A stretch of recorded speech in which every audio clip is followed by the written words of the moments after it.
about this yesterday, Whitey. Doug would have let them go, I believe. I believe he would have let DeMar and Russ go if that game was competitive. And I guess if you are a fan of the being in the tank, lucky for you, the Kings couldn't keep it competitive. And I saw, people talking about the Suns. I know they're only, a 6 or 7 seed. They do really look like a well-oiled machine. They really do. I know yesterday I was saying, look, they did what everyone says you can't do.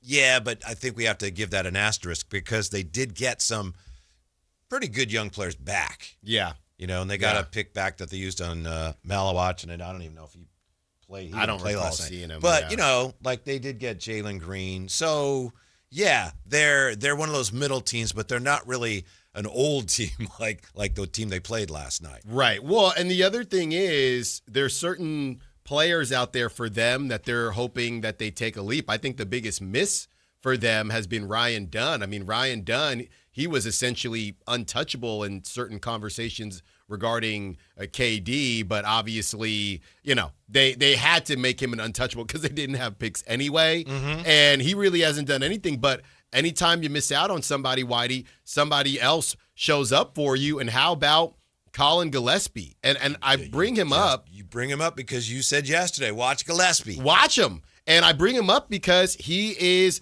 one of those guys that played, 4 years at Villanova. And for me to talk positively about a Villanova player, I must really like them. So he gets into the league a couple years ago. He was 24 years old. Now he's 26. His first season was in Denver, only played 24 games. And then the next season, he's in Phoenix. He only played 33 games. That was last season. And this season, he's at 60 and is really carving out a lane for himself. We were just talking about undersized point guards, but that dude, he goes 6'1" here on Basketball Reference, playing 28 minutes a game. Last season, he played 14. The season before, he played 9.4. So there are situations where when people get on the Kings about playing Precious Achiuwa too much and things like that, completely different path for Precious Achiuwa, but they're the same age, and maybe you can use Precious Achiuwa moving forward. I know the Kings might still be in the tank. That remains to be seen, but there are guys that you can find, and I know Gillespie must not be making a lot of money. He's got to be one of the best values in the league right now. I'll bet you there are a ton of guys like that in the league now, but especially back through the years, guys that, and we'll never know, it's unknowable, but I'll bet you that there are a ton of guys who just never quite got the chance and may have actually amounted to really good players in all sports, and they just never get the opportunity. Right. It's the whole ceiling conversation, and that's why, going back to the college thing, how kids were coming back after not making it in the G League or whatever and playing in college, everybody thought, well, this is going to be terrible. This is going to ruin basketball. Now, the idea of it and the principle of it is terrible. I completely disagree with it. But the idea that all these guys are just going to run amok throughout NCAA, a lot of these guys got holes in their game because you're drafting based on ceiling. You're not drafting based on, hey, this is a fully complete 6'2", 6'3" senior that can do everything, because a lot of teams would feel like that person has already reached their ceiling. It's funny because if you gave all those seniors, right, in theory, you hear in your mind, Whitey, this guy got drafted and now he's going back to college. That's unfair. If somebody heard that versus, hey, we're going to give all these seniors another year, people would be upset, but I don't think you'd see the outrage. But those seniors, they would be worse for the NCAA than these dudes coming back from the G League, because most of those guys have been through the ringer. They're older, complete players. Mm-hmm. Taking opportunities from young guys. I think that's what people object to. Yeah, I agree. But the idea that these guys are completely different and, they're going to blow up the NCAA. These dudes, the dude in Baylor's averaging 5 points or something like that. They don't know how this thing works. Now, if you're a Kings fan and you just want them to win, bless you, and I appreciate that and I respect that. But to me at this point, let's not pretend anymore. They're not trying to win as an organization despite the best efforts of the players, and every loss is a good thing. It is. I'm not saying, I know Dave and J. Ross and Chris were talking about this a couple days ago. Do you think the Kings will ever be winning at the end of a home game and people will boo because they're winning? I don't think it'll come to that. No. And I know it's complicated, but right now it's not that complicated. They're better off losing. You're still not embrace the losses. Yeah. It's good that they lost. You're still not paying to see them lose. Nobody who paid their hard-earned money is going to boo because they didn't pay to see them lose. Right. You're paying for some entertainment, some quality basketball. Yeah. All those people that get salty when the Kings won, when they beat the Grizzlies or whoever, and they're getting upset on Twitter, none of those people were at the game. I'm about 99% sure none of those people were at the game. So what are you saying? Are you pushing back on me, or you're saying it's not good to root for your team to lose? It's not good to want your team to lose? I just don't think people are actively, when you get in the throes of it, I don't know how many Kings fans are actually hoping that when Neat Clifford puts a shot up, that it doesn't go in. Well, it is different when you're there, huh? Yes. When you're there, the experience is better. If they win, there's more energy. Watching at home, it's easier to be, or falling asleep at home. Oh, yeah. Whatever the case may be. No. Like, they got to lose. Another loss. Great. Yeah, no. I mean, my carne asada fries, they taste even better when the Kings are winning versus when they're losing, even if they're not supposed to, quote unquote, win. Right? And I just not really worried about that. Like we said yesterday, Whitey, they go old school with the NBC, and they give people love that. Yeah, they give DeMar DeRozan 34 minutes. They give Russell Westbrook 31 minutes. And that Suns team is good. They were missing Dylan Brooks, but they did get back Devin Booker. Devin Booker looked amazing. I think Jalen Green looked amazing. But there are situations where I think some Kings fans were more worried about games like this because the Suns are a 6-7 seed. They're not a 1 or 2 seed. Hey, could the Kings get a little frisky? I think it's pretty clear now they cannot. By the way, I am still, as we talk about the lottery here, I'm still upset at what somebody said yesterday in the chat when we were talking about the theoretical, if the Kings pick 5th, would you trade the pick? Right. Someone said they have the worst record, and you talk about what would happen if they pick 5th. They are more likely to pick 5th than they are to pick 4th or 3rd or 2nd or 1st. Yeah, that person actually did chime in, and they said, hey, I wasn't trying to hate. I just wish you would talk more about some of the mistakes that the Kings have made so far. Everyone's on edge right now. You talk about the Kings. I can tell. You seem a little on edge. These are anxious times. I hear you. But the Kings, 2 games clear of Brooklyn. Every loss is important because everybody's trying to lose. Tom Haberstroh pointing out today that the bottom 10 teams in the NBA have lost a combined 40 straight games. And how many is he including in that bottom? 10. So it's Sacramento, Brooklyn, Indiana, Washington, Utah, Nolens, Dallas, Memphis, Chicago, Milwaukee. They haven't played each other in the stretch. So combined, Kings lost 2, Brooklyn 9, 6, 6, 6, 2, 4, 1, 1, 3. Combination, those 10 teams have lost a combined 40 games in a row. Point being, teams are trying to lose. And if you're serious about this, you better lose. Yeah. And a game like last night, good for the Phoenix Suns for taking care of business. I know, early on the Kings, they had a lead in the first quarter, maybe even going into the second. They got off to a good start. Yeah, for a little bit because I was getting nervous. Well, to your point, Whitey, all those teams that you named off, those 4 teams, right? What if I told you the Kings, 30 for 30. What if I told you that the Kings play 4 of those 10? Actually, sorry, I forget. The Hornets aren't that bad anymore, but they play 3. Their next 3 games are against 3 of those 10 teams. That's why I honestly, this may be unkind, but I'll be surprised if the Kings don't re-up Killian Hayes. Come on, Whitey. I'm serious. I'm being honest. Whitey. It's like, well, he hasn't played well, but give him another shot.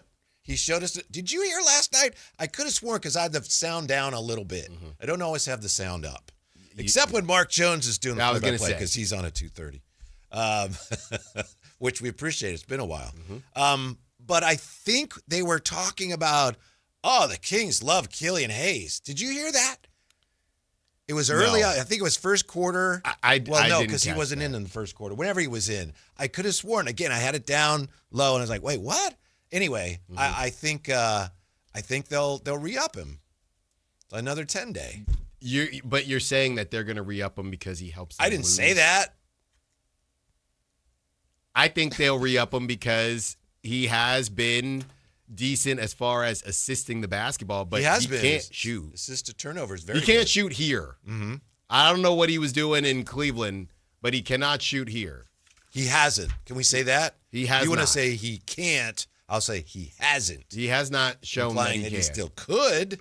I'm glad you said that. So, I go back and forth with these Westbrook fans, right? Yes. And a couple days ago, Westbrook took a shot that hit a part of the backboard that I said I had never seen before, and I tweeted that. It was a foamy? The foamy. Yeah. Exactly. Yeah. A Westbrook fan found a clip of LeBron taking a similar shot against the Kings. On the floor, Malik had his high top. Okay, they were wearing different jerseys. I think I saw Harrison Barnes. It was at least 3 years old. It might have been Beam Team season. I don't know where this dude found this. Yeah. This is how dedicated they are. It probably was. I don't know. They are ridiculously dedicated. Another Westbrook fan says, I'm sure you don't act like that to Westbrook when you see him in person, blah, blah, blah, blah, blah. And I said to him, was that a bad shot or not? That's all I said. He said, it was a bad miss, but it wasn't a bad shot because Westbrook was wide open. Okay. I mean, I see what they mean. No.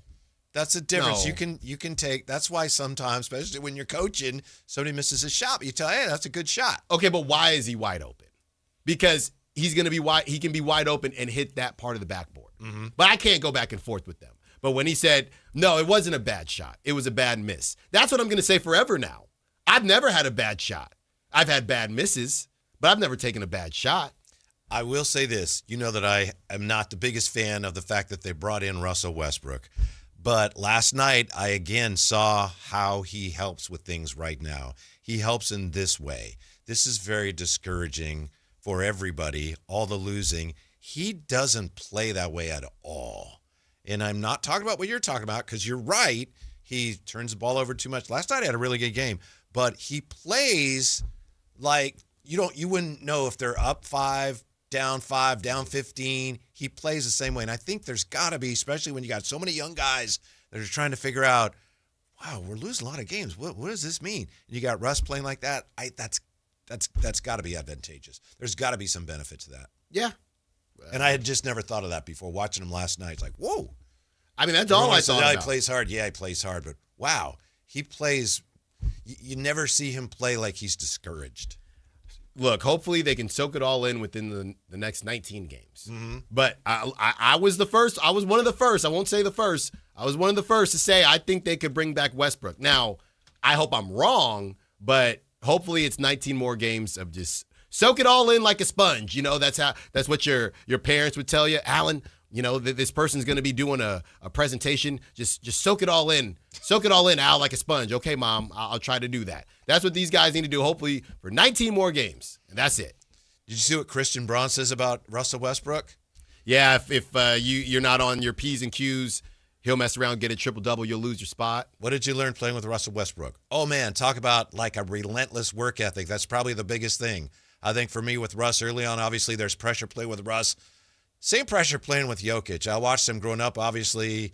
I told my family this too. I think I've told Russ this, but like playing with Russ, especially when I was starting and Russ was 6 man, I knew every single day, every single game, if I didn't bring it, there's a chance Coach Mo would play Russ and he would close the game. A little different now because he is a starter here, but that stood out to me too, a guy like Christian Braun. Now, as we know, and we know because Russ told us, the Nuggets said, yeah, we don't want you back. Right. But at least one of the players is like, oh, man, I learned a lot from playing with him. Yeah, that's cool. They were also, in a different position. They're in the playoffs. Yes, you're right. And I do think that matters. So I think what Christian Braun is saying, nobody is surprised about. But again, get what you need to get this season, and hopefully everybody can just go their separate ways. Now, as far as the upcoming draft, for the first time, Alan, my first time, I'm officially concerned about Darren Peterson.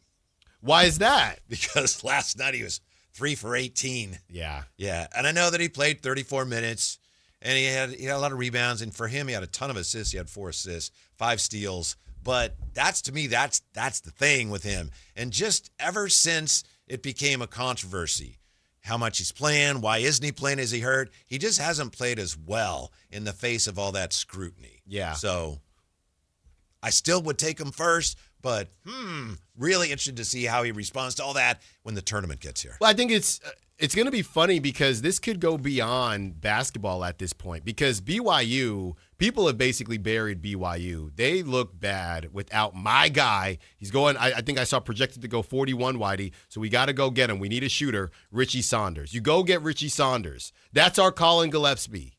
Go get Richie Saunders, please. Tankathon has him going 42nd with the Kings picking 43rd.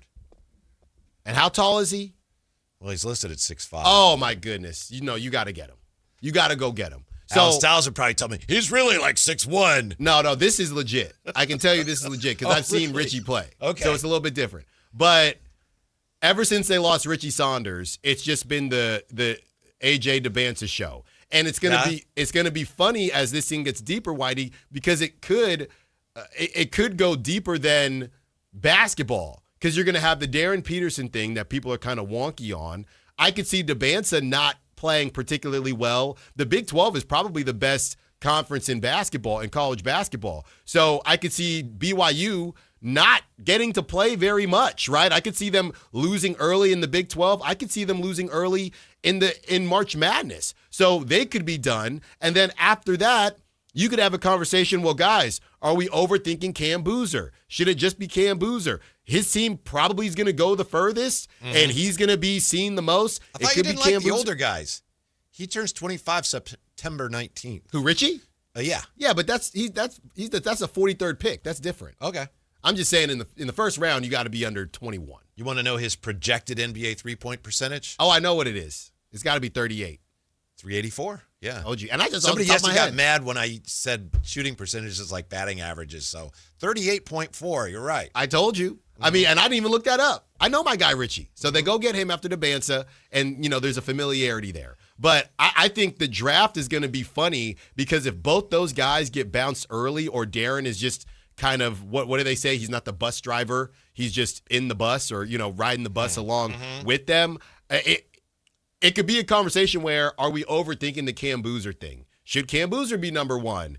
Caleb Wilson hasn't played. So this thing is far from over. There are going to be other guys. Whitey, I had to be fair. And I went home last night, and I felt bad because as somebody that is, supposed to be a voice against heightism, how could I just act like this towards Darius Acuff? So I went home, and LeBaron Filan, he balled out, by the way. They lost, Alabama did, but he balled out. I said, you know what? Let me fire up this Darius Acuff. Let me just fire up this tape. And it's really impressive, Whitey. It really is. And I know he's saying 6'3". He's supposed to be taller than Rob Dillingham because that's who he's scaring me off of. But, as we talk about Colin Gillespie doing his thing, I got another one who's been figuring his way out. Now he's not going to be a guy, but Reed Shepherd looks really good this season. Oh, yeah. So you can make it work. I think my problem with guys like Darius Acuff is, if, to your point, Whitey, if you're looking for the guy, I just don't know if a 6'3" point guard in this NBA can be the guy. That's a conversation where I'm getting Acuff at 7, and I'm trading with the Hawks with Acuff at 7. A really good point guard, if he's not the guy, he can still give you things that no one else on the team can give you. For example, Wemby and De'Aaron Fox, for all your really unwarranted criticism of them, they are one of the top two tandems in the NBA. Top two superstar or star, however you want to phrase it. Tandems in the NBA. A point guard, he doesn't have to be a guy who is going to score 30 a game. He can, but he can do other things that are not as noticeable, that are still elevating everybody, I think, more than anybody else on the floor. Yeah. And there's some good point guards available. Right. And what I like about LeBaron, what I do like about Acuff is opposite. I know Darren is supposed to be a ridiculous scorer. I get all that. But Acuff, LeBaron, those dudes can distribute the basketball. And that's the other thing, Whitey. I'm not bagging on Kingston Flemings just from I'm not sitting here pretending like I'm watching full games, and we can look up his assists as well. I see those guys distribute the basketball more than Kingston. I'm not saying that's true or not, but that's just from what I've seen. Okay, so if BYU is struggling that much since Richie Saunders got hurt, and since last night they lost to Cincinnati, and DeBanza, without as much help, he had 23 points, but he was 7 for 21. He was 1 for 8 from 3. Do we need to just slow down a little bit on him definitely he's the number one pick? Because if he's as great as everyone says, it wouldn't bother him as much, would it? I just think it's different in more college. The focal point. Yeah, I just think it's different in college because some of the guys you're playing with are future accountants. You know what I mean? I mean, you're not even playing with – it's not a full team of NBA, the same level. same level. I as still you. think he's phenomenal. I'm just, Yeah. playing devil's advocate a little bit with the fact that his numbers were not great last night. Yeah, it's just you're not playing even at these big schools. All these guys. Remember that NCAA commercial? Because I always remember, Jay. I know you remember this one. There are over 800 college athletes, and just about all of them will go pro in something else. Because I remember watching that. Because I'd say that ain't gonna be me. That ain't gonna be me. I know who y'all talking about, but they're turning into doctors and lawyers. I'm like, yeah. Oh, that's all cute. Good for them. But it ain't gonna be me. And I was one of the others that did go pro in something else. So a lot of these guys, even though it's high level basketball, don't get me wrong. You asked Jay the question, didn't give him a chance to Jay, answer. you remember that commercial? I do. And Jay, you said to yourself, that ain't gonna be me. That ain't gonna be me. 100% ain't gonna be me. And, good for them. Get your education, but I'm gonna be at Oracle. Have you ever met FP? I've never met FP actually. I used to do a show with him, and he told me one time, he said on the air, was that 4th grade or 5th grade, something like that, he said, I had a teacher tell me you are not going to be a pro athlete, so you'd better focus on all these other things. Yeah. And he's like, that's probably fueled him almost as much as anything else. Right. Teacher telling him, nope, you're not going to make it. I always wonder about those situations though, because, maybe my teachers weren't mean enough, because they would say, hey, you might want a plan B. They wouldn't say, no, you're a bum. You know what I mean? Hey, you're not going to do something. They would say, hey, Alan, that sounds great, but you also should have some plan Bs and plan Cs. Man, I wish my teachers were actually meaner to me now. I wish they had said, man, you stink. I saw your game. You keep rolling over to second base. I think your teachers knew that's probably not the best approach with Alan. Probably not. But I wish they would have. But yeah, I mean, a lot of these guys that they're playing with, there's just levels to this, Whitey. Yeah. And I know BYU, like I said yesterday, they got another 5-star recruit, but they're brand new. I think there's less of a conversation about that, to your point, with Darren Peterson. Because Kansas, they got a bunch of 4 or 5 stars. So he's going to get less grace from me, even if they're seeing. That's true. They had to play long stretches without him. Yeah, that too. Yeah. So to me, you should be able to get at least a little jiggy at some point in time if you are on the Kansas roster. With AJ, you're playing with, they're going pro in something else, a lot of these guys. So he's really Not you, though. Not me, though. But a lot of these guys, they're going pro in something else. Meanwhile, Cam Boozer just keeps camming along. Yeah. Keeps camming along. He's going to pop back up for the number 1 conversation. I don't think he'll get taken, but people are going to say, hey, I think we're being disrespectful to Cam Boozer. We should be talking about him more. Yeah, there's going to be fewer games you would think in the tournament where he's going to play fewer minutes. Right. So he'll put up bigger That's numbers true. if the other guys struggle. Yeah. Yeah, I don't know. And he should get more consideration. Yeah, I'm kind of stuck on certain things, and I noticed that. I do like the bag work, and it's a problem. It's not a problem. He's not going to cross anybody up, Not that he has bad handle, but that's just not what he has to do right now. Great passer.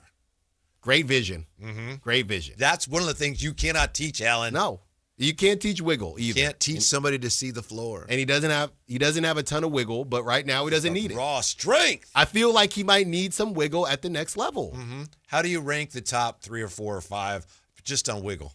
The wiggle rankings. Ooh, wiggle rankings? Yeah.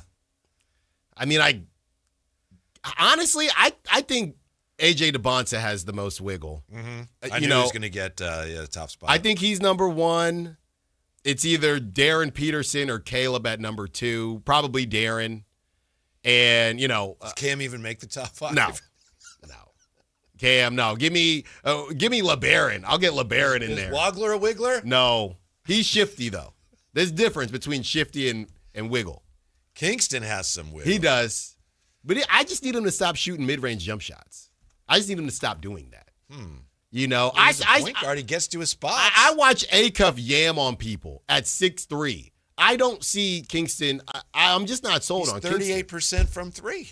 He only shoots 3 games. Oh, Michael Brown No, Jr.? He's got wiggle. Oh, okay. That's who I'm talking about. All right. When we come back, this guy actually, no one knows this, or few people do. He had a lot of wiggle when he played in college. Did you know that? He was a really good basketball player. I did hear something about it. Yeah. Mark Jones, TV voice of the Kings, next. Sactown Sports. Tomorrow night, Kings and Pelicans.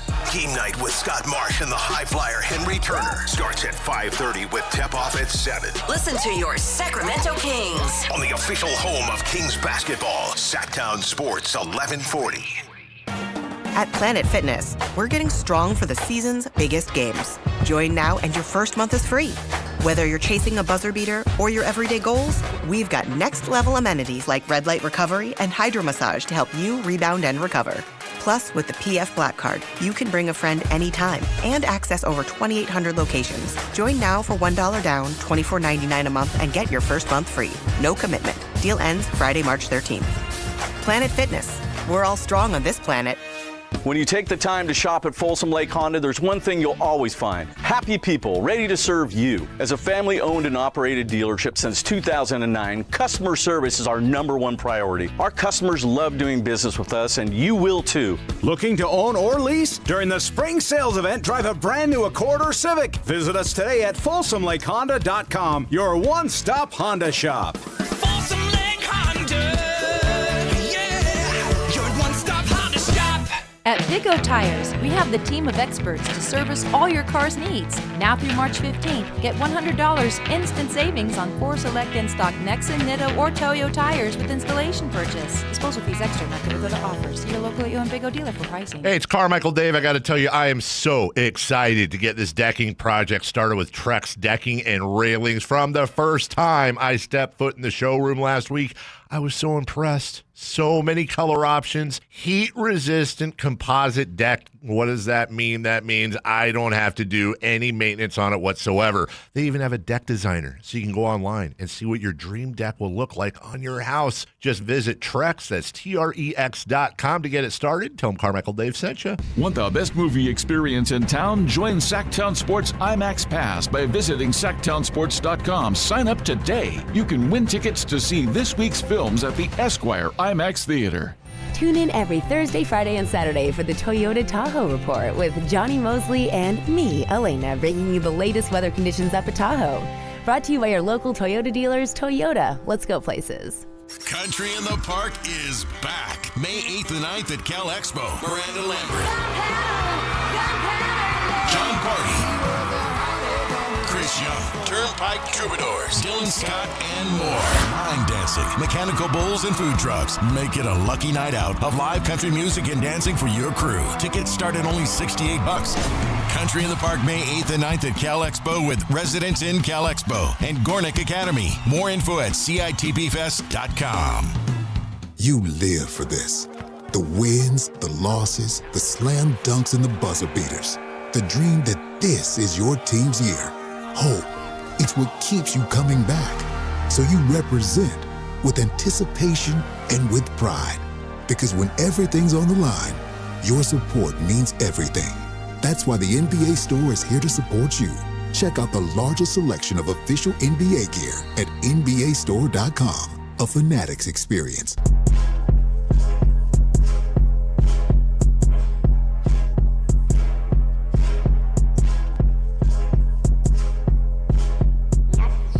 Live and local, it's The Drive Guys. Watch the show on youtube.com/Sactown Sports 1140. or listen on the Sactown Sports app. I just asked Alan Stiles to rank the top draft prospects in terms of their wiggle. If we ranked NBA announcers in terms of their wiggle, Alan, our next guest would be unquestionably at the top of the list because he was an outstanding college basketball player. It's a pleasure to welcome back to the program TV voice of your Kings, Mark Jones. How are you today, Mark? I'm good, guys. I just broke open a bottle of Domas Sabonis's Pinot Noir, and I'm just chilling on a day off, man. You know, just me and wifey just hanging out, and I was thinking about what Alan was talking about a moment ago with those NCAA ads talking about 8,000 athletes play. Not everybody's going to play pro. I was that not everybody, man. Hey, I got a couple sniffs. You know, could have played professionally in Europe and been, training camp fodder for some NBA camps, but the TV thing was too alluring, and it worked out early for me by God's grace and mercy. Yeah. I mean, it definitely did. That's how you started off, Mark. That's what I'm talking about right here. Hey, that thing rang true. I know what you mean. I was trying to manifest, Mark. It just didn't work out quite the same way. But hey, we're here now, and I'm getting to talk to you, and that's always a great thing. Speaking of young talent, Mark, how do you assess the young guys? People have been going back and forth, myself included. How do you assess the young guys and the production that they have had, Nick and Maxime, because it's been in those low leverage type games? How are you assessing how they've been playing, and how excited should Kings fans be about them? I think they should be thrilled, because when you look at, Renaud being amongst leaders among rookies and double-doubles, and his improvement, Nick Clifford's improvement. Cardwell was legit before he turned his ankle in practice. Those three guys, put Keegan Murray back in the mix as a healthy Keegan Murray, who has a chance, I think, still to get back to the guy that shot 41% on threes in his rookie season. I think Kings fans should be thrilled, because here's what it looks like going forward, guys. I really believe in, the vision of Scott Perry and B.J. Armstrong. They've got a proven track record, Scott in particular, with, New York, Detroit, back in the day, Orlando as well. I think when you look at ultimately the young guys like Nick and Max, and I think you can almost throw Precious in that group too, because he's not ancient by any standards. The new formula in the NBA for winning is going to include rosters that are 9 deep. So I don't think that the whole, big three thing and then filling out your roster works anymore because of attrition and the second apron. And I think when you look at the pieces that the Kings are looking to acquire and have presently, it's on track. It may not look like it right now, but the reps that Nick and Max and Dylan and Keegan got this year, Keegan was not a question mark. I think he's legit, but the first three guys in particular, that's going to bear fruit next year when Sacramento gets its, DeBonsto or Peterson or Boozer or Fleming or whoever it might be. And those guys will be ahead of the curve because of it. People can criticize and say, all right, it's not a winning situation. The team has only won 14 games. Sure, but anytime a player is on the court getting game time reps, you're refining your skills. And I think, some of the nuanced improvements and some of the obvious improvements are out there for everybody to see when you look at Max's numbers, when you look at some of the games that Clifford has had, and Achua and Cardwell. It's easy to measure the fact that you can't say that they haven't gotten better from the first time the ball was tossed up. Mm-hmm. Mark Jones with us. Mark, I've never told you this. I just wanted to share this with you. And obviously it's because you know the game so well. You're the only play-by-play guy I know, and there are a lot of great play-by-play guys, but you will throw in a little bit about what's going on the floor, like you say on the Kings run zoom action. And then you describe the action or go screen. No one else does that. And I think announcers need to do a better job of focusing on, what's going on rather than all the talking heads talking about the gossipy stuff. And I just wanted you to know, as a basketball fan, I really appreciate when you throw that stuff in. Man, thanks, Waddy. I appreciate that. I'm a basketball junkie, and I sit at home and call up scouts and ask them what certain teams' tendencies are. And the Kings are outstanding with me in terms of the access that I'm granted in, shoot-arounds and practice. And it gives me great insight to be able to explain to viewers in Sacramento that watch the Kings and beyond what the team is doing and what the intent is and how successful it can ultimately be. And I just enjoy the tactical and strategical part of the game. And it's fun for me. And I agree with you. I think more people on television should be talking about, elbow action and talking about, being able to go to a certain player in a certain situation and just be strategic, because there's too much low-hanging fruit out there that the masses grab onto when they talk basketball. I mean, look at football, right? When you listen to football announcers, they're talking about split backs and slot receivers. Cover two. Yeah, cover two. There's no reason why basketball can't do the same thing, or basketball announcers on television shouldn't be doing the same thing. I think you're committing television malpractice if you're not. Frankly, that's just me. I agree. Thank you. Yeah. Well, Mark, I had a question for you about the Kings, but now that we're here, do you think with some of the new outlets that have popped up, the prime TVs and situations like that, Peacock, as they're bringing more athletes into the fold and you'll hear them, I guess, get more in depth, do you think that the, non-former players that are color guys and play-by-play as well, do you think it might push them to do what you're already doing and to go a little bit deeper? I wish it would, and I think that having those two new television partners on the block with Peacock and NBC and Amazon, I think it's raised the bar a little bit when, they're in their respective studios and walking through certain sets and plays and actions that teams are running. I saw a great demo not that long ago of the Amazon group explaining what the Miami Heat's new offense has been this year under Noah LaRoche, how they have a proclivity not to run any ball screens, and it's all drive and kick, and it's based on a wheel principle and guys rotating out of the weak corner. So, yeah, I love it. I love it anytime that we can, educate. Listen, anytime you're a play-by-play announcer, I think your job is to educate the viewer in an entertaining fashion, and in between, you're taking the player out of the jersey and telling the audience, the viewers, what that player's certain story is. It's about why Dylan Cardwell is so ebullient and so enthusiastic on the court. It goes back to his days at Auburn when they used to go, the basketball team, to football games, and when they showed the basketball team on the big screen at football games at Jordan-Hare Stadium, Dylan would take his shirt off and flex his muscles. The crowd would go nuts. So it gives you a little bit of background and insight. You mix in some flavor like that with the tactical part, I think you end up with a great broadcast. That, of course, is Mark Jones.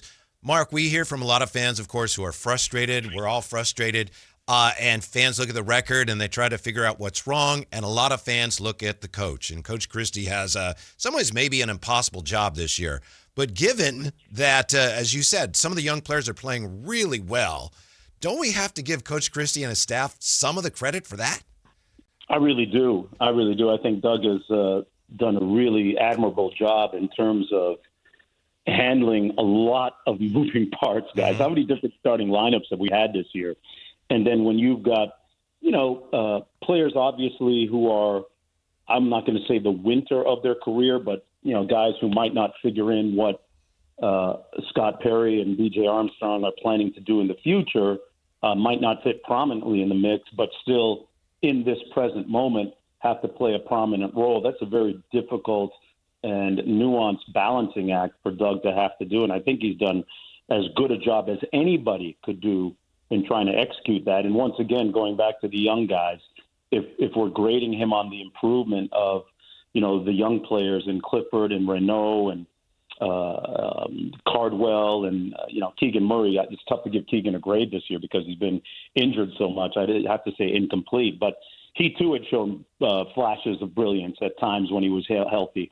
I think Doug has done a very admirable job. And the part that I don't think people are going to understand or necessarily see is something that JJ Redick told me last year in his inaugural season with the Lakers. I asked him, I'd done a national broadcast with ESPN and said, JJ, what's the hardest part of the job for you in year one?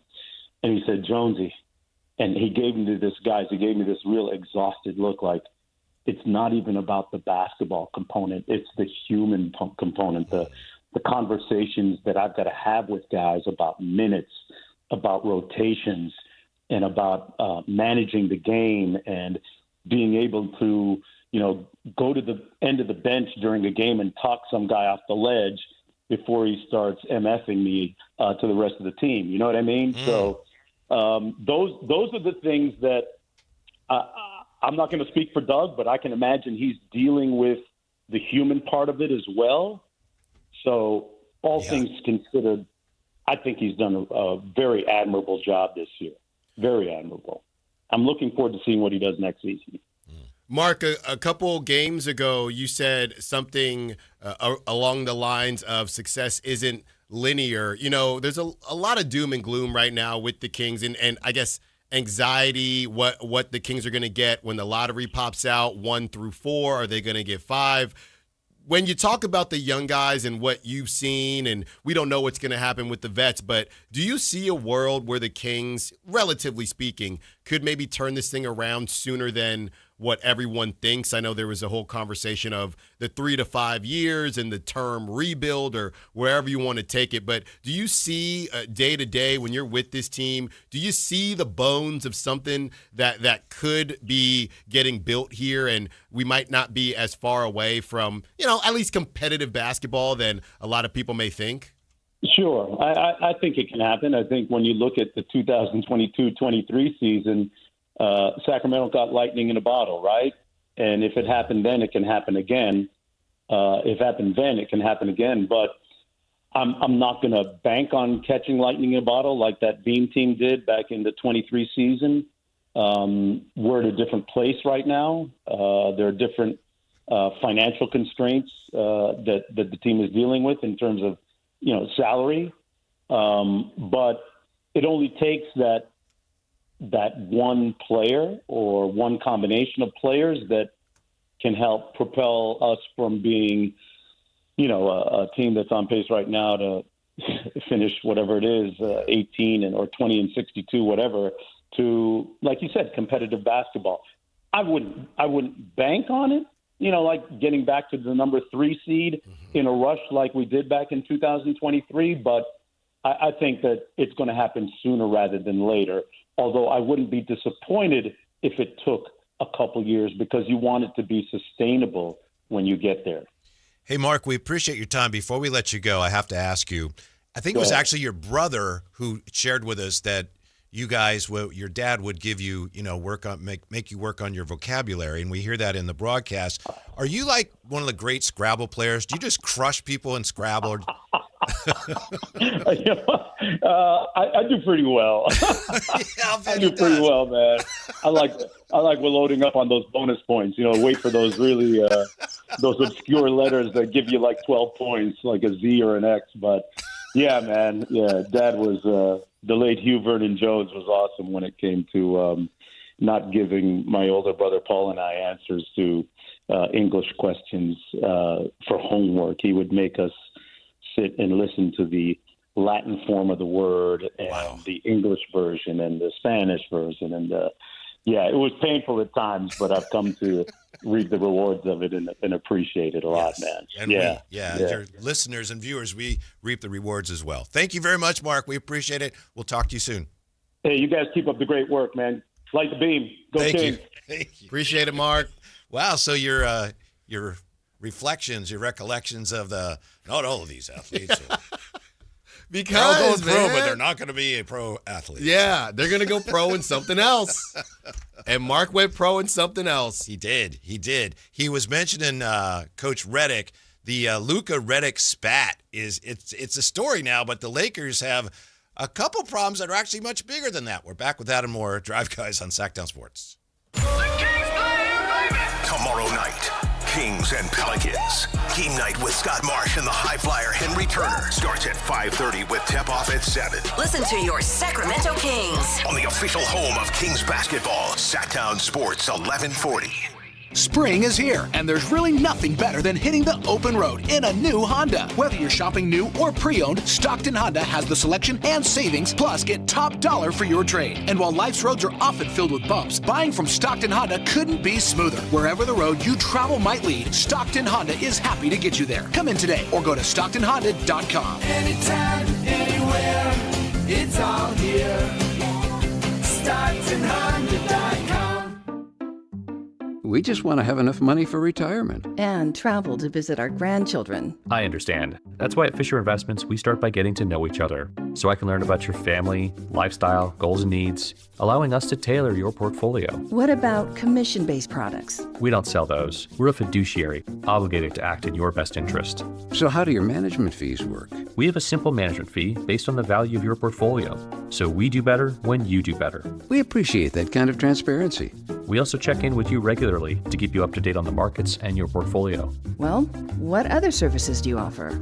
As a client, you have access to resources on investing, financial planning, estate planning, Social Security, Medicare, and more. Wow, sounds like Fisher Investments has everything we need. At Fisher Investments, we're clearly different. Learn more at fisherinvestments.com. Investing in securities involves the risk of loss. Get ready, Sacramento. The Sacramento Boat Show and Big RV Show is taking over Cal Expo, March 5th through March 8th. It's 2 huge shows, one massive event. Don't miss it. Get details now at twohugeshows.com. You remember me from a show called And Joe? I'm back on the radio, Sacramento. It's Joe Mami, and when you need your new country fix, join me weekdays from 6A to 10 for the Pat and Cody with Joe show on New Country 105.1 KNCI or on the free KNCI app. Guys, your testosterone level impacts your energy, drive, weight, hair loss, and even ED. Revive Men's Health Sacramento will check your T level for free. For your free T level check, exam, and consultation, call 916-277-8599 or visit revivemenshealth.com. Yo, Harvey, Zoe, group selfie. Ooh, nice new iPhone 17, Drewski. Let's do a triangle formation. I'm in front. With a center stage front camera, everyone fits in the shot. You got it at T-Mobile. But switching takes forever. Not anymore. Now you can switch to T-Mobile in just 15 minutes. Focus, people. Nail your pose. And you get a new iPhone 17 on them. No way. Yes way. No way. Yes way, guys. Switch to T-Mobile and get iPhone 17 on us. And right now, we'll pay off your old phone up to $800. I'm grabbing my phone and switching to T-Mobile right now. Get back, Harvey. We're taking a... let's go again, y'all. With 24 monthly bill credits, finance agreement, 256 gigabytes, $830, eligible trade-in, example iPhone 13 and new qualifying line, $60 plus per month plan with auto pay plus taxes and fees. For well-qualified customers plus tax and $35 device connection charge. Credits end and balance due if you pay off early or cancel. Contact us. $800 via virtual prepaid card. Card typically takes 15 days after rebate submission. No cash access and card expires in 6 months. Check out in 15 minutes per line. Visit T-Mobile.com.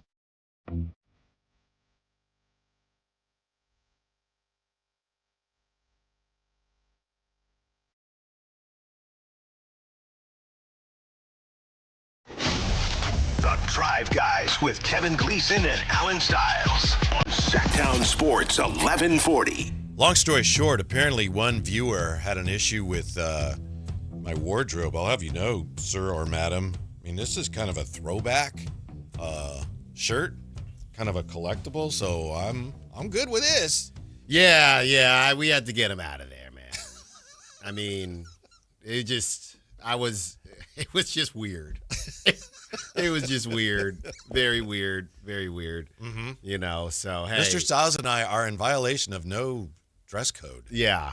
Now, look, anybody that knows me knows I love an excuse to dress up. Don't get me wrong. Yes. Don't get me wrong. But, you know, there's certain situations, just to lay it out for you, it's very interesting when you're in here because we have to keep the equipment pretty cold. So it's always pretty chilly in here. So there are a lot of different waves, and you could just be warm yourself. And there's a lot going on here, Glenny boy. So I don't know, you know, if there was a mandate for us to all wear suits like First Take, I'd love it.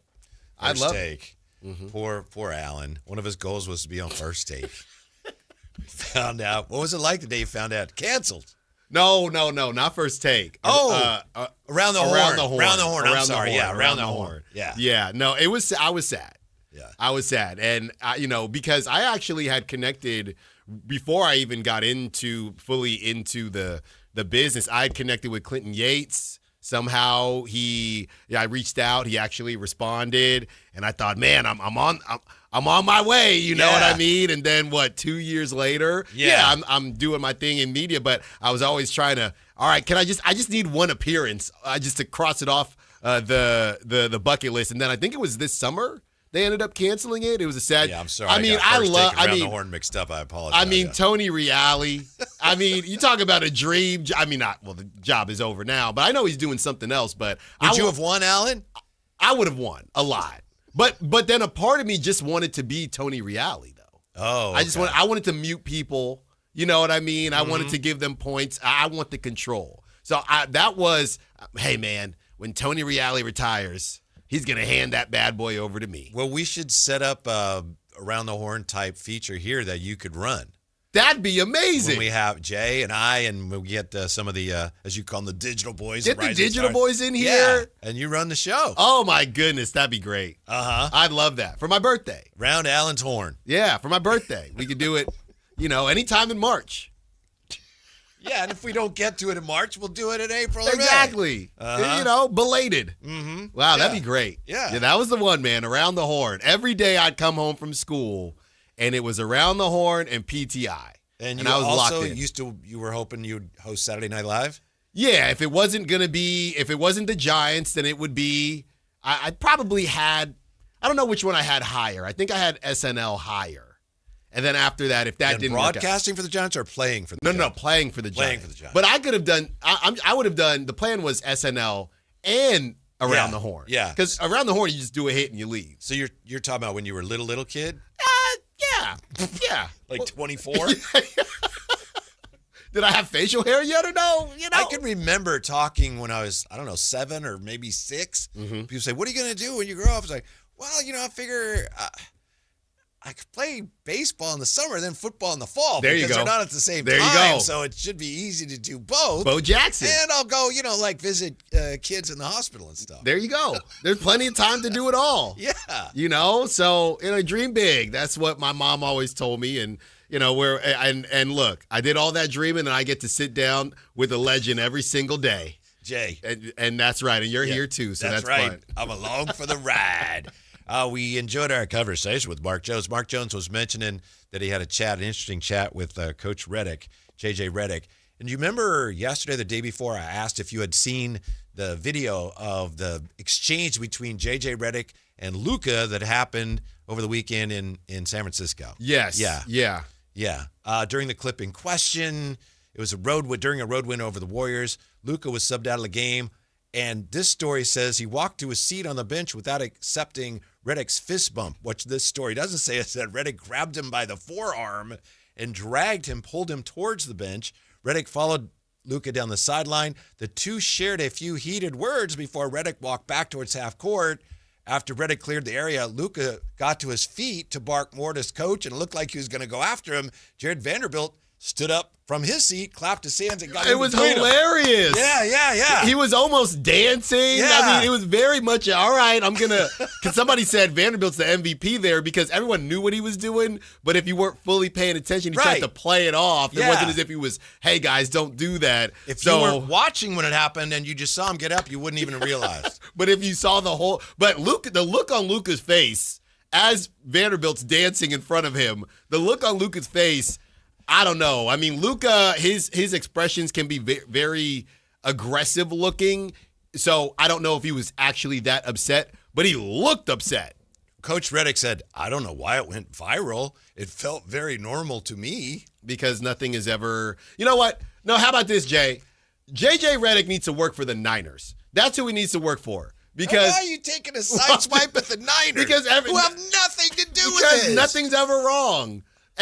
Even when it's right in front of your face, I'm not going to address it. Nothing is ever wrong. I didn't think much of it at the time, to be honest with you. I don't think Luka did either. He and I have a great relationship. Oh, yeah? Okay. We're all crazy. I value our relationship. We're all crazy. I think this is an example of what Mark Jones was talking about. Mm-hmm. Coach Redick says, the basketball stuff's easy. It's all this stuff. Yeah.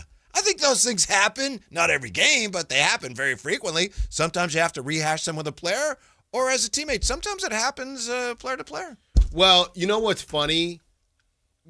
We've given, the collective I do feel like a lot of us have given JJ Redick a good bit of grief just because, people don't like when you skip the line. Kind of feels like he skipped the line, and he got a really great position, and he gets to coach. A podcast with LeBron. Exactly. Now he's coaching the Lakers. Yeah, and then all of a sudden Luka's there. But I will say, outside of within the X's and O's, but even outside of the X's and O's, going back to Steve Kerr when Kevin Durant joined the Warriors and Eric Spoelstra when they had the big three in Miami, JJ Redick does have a bit of a tough position. Oh, sure. This season specifically, we don't know what's going to happen with LeBron. But managing LeBron, his boy, his podcast co-host, and Luka now, because when he took the job, there was no Luka. I do think it's a pretty tough gig outside of the fact that you have two Hall of Fame talents on your team. Yeah, and guys skip to the head of the line now. It's very common. Yeah. Especially for a guy who's done anything in the league. And he was a really good player. But he has bigger problems, and the Lakers have bigger problems than a little dust-up between the coach and Luka. They've got the fact that with Luka and LeBron on the floor, they're underwater in terms of their point differential. Mm-hmm. They're when those guys are on the floor together, the Lakers give up more points than they score. And the other thing is they're just not a very good defensive team. I think they're 20th in defensive rating. You know, those are big problems. They're 21st. Those are big problems when you're a team that it's all about championships and you got the playoffs coming up, and when your two best players are on the floor together, you're not as good as the other team. No. These are issues, Alan. Yeah, that's not going to fly. And, you know, LeBron is, 37, 38 years old, so you're only going to get so much from him at this time every single night. Yeah, LeBron is, I think he's the same age as your guy, Richie Saunders. No, come on now. Do I have that wrong? LeBron is the same age as when Richie Saunders will be taken, 38th. Okay, my mistake. To the Kings. It's close, though. It is close. Isn't it close, Jay? They're pretty close. It's close. But you need a grizzled vet. That's where you take your vets. And props to Jay for not taking the bait when you said, oh, the Lakers and JJ Redick, it's like the 49ers, right, Jay? I wasn't taking that. Yeah. I wasn't taking a swipe. I stumbled upon, I came in and I saw Allen going back and forth on the crosstalk. So I already knew he was already in a certain situation, a certain mood. Yeah. So I'm not falling for that. That's the banana in the tailpipe. Okay. I'm smarter than that. Cantankerous Allen. It just happened to pop up. By the way, Richie Saunders, 24. Put some respect on his name. He'll be 25 in September. Yeah, but, you need somebody. That's where you take him. Can you say Whispering Glens? That's like a... With the Kings improving their lottery position, we're going to peek at a new mock draft. This mock draft has some surprises in it, and we'll reveal those next on Sactown Sports. Tomorrow night, Kings and Pelicans. Game night with Scott Marsh and the high flyer Henry Turner starts at 5:30 with tip-off at 7. Listen to your Sacramento Kings On the official home of Kings basketball, Sactown Sports 1140. This is the story of the one.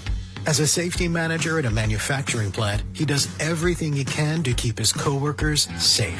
From finding ways to reduce risks to keeping safety supplies in stock. And for that, he relies on Grainger. Grainger offers a broad range of quality products and next-day delivery, so he can always play it safe. Call 1-800-GRAINGER, click Grainger.com, or just stop by. Grainger, for the ones who get it done. Co-hosts of the wildly popular Bad Friends podcast, Andrew Santino and Bobby Lee. Wow, I can't even believe that this is real right now. Yeah, dude. I feel like this is a scam. It's going to explode on you. No. Live Saturday, March 14th, the venue at Thunder Valley. Do you know what the three colors on the Irish flag stand for? What? The hair, the skin, the soul. Oh, is that what liquor does to your soul? Yeah, turns you green. Buy tickets now. Visit ThunderValleyResort.com. Andrew Santino and Bobby Lee. Oh, this is like... That's top notch. Joe Fallon did something smart. He saved hundreds on auto insurance switching to Progressive. With that money, he commissioned a portrait of himself. Does Joe already know what he looks like? Yes. Do guests know what he looks like? Also yes.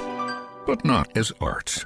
It's Joe's savings, and if he wants to spend it on a velvet painting of himself with a white tiger at his feet, we say, roar, Joe, roar. Switch and see if you could save with Progressive and treat yourself. Progressive Casualty Insurance Company and Affiliates. This is the story of the one.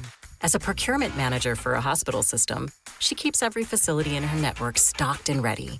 That's why she counts on Grainger to be her single source for thousands of products, from disinfectants to lighting, air filters, and more. And with fast, dependable delivery, Grainger helps her keep every facility stocked, safe, and running smoothly. Call 1-800-GRAINGER, click Grainger.com, or just stop by. Grainger, for the ones who get it done. Capital Casino is conveniently located in downtown, 411 16th Street, and has been a part of the greater Sacramento area for over 20 years. They offer the best variety of games in the region in a safe and friendly environment, and there's plenty of parking, all well lit and monitored by security. Come have a great meal at the cafe and restaurant inside. Capital Casino has the best food, the best service, and the best action. But please always remember to gamble responsibly. 1-800-GAMBLER. Country in the Park is back. May 8th and 9th at Cal Expo. Miranda Lambert. John Party. Chris Young. Turnpike Troubadours. Dylan Scott and more. Line dancing, mechanical bulls, and food trucks. Make it a lucky night out of live country music and dancing for your crew. Tickets start at only $68. Country in the Park, May 8th and 9th at Cal Expo with Residents in Cal Expo and Gornick Academy. More info at CITBfest.com. KHD HD1 Sacramento, KYMX HD3 Sacramento. From the Power Business Technology Toshiba Studios. This is Sactown Sports 1140.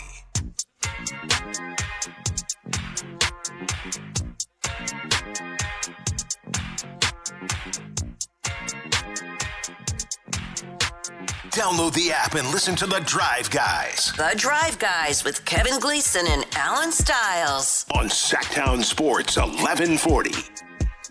What do we got, Alan? We got some NFL news? Yeah, this is, there were some extracurriculars going on with this guy, but Stephon Diggs, after everything had been made about him finally getting as far as he did to the Super Bowl, Stephon Diggs is going to be released by the Patriots after just one season. Yeah, he had a really good year, but he is going to make a lot more money if they kept him. Mm-hmm. And also he's got some legal issues. Yes. Yeah. Yeah. So, yeah. And I apologize there. I was a little bit taken off guard because as we're coming out of the break here, Alan was pointing at first. I thought you were pointing at Mexico 3, Dodgers 2. No. So we got, all the great sports going on here. Jay's like, yeah, Mexico. Oh, yeah. That's right. They're doing their thing. Viva Mexico. That's what we like to see. But, yeah, Stephon Diggs was an interesting one. He had a good season, but I did feel like there were a lot of snaps that he just wouldn't be on the field. Again, I think the Patriots were another team that made it all the way to the Super Bowl but didn't really have a number one. Or you could argue that their tight end Henry. Close. Yeah. Yeah. It was funny. It just felt like they spread the ball out this season. It was an interesting season for the Patriots. Yeah, Stephon Diggs' salary cap charge was set to rise from $10.5 million to $26.5 million. And according to Mike Reese, that was the catalyst for the move. If he was on the roster by the end of the week, he would have had an additional $6 million of his contract guaranteed. So you say that he had a good season, right?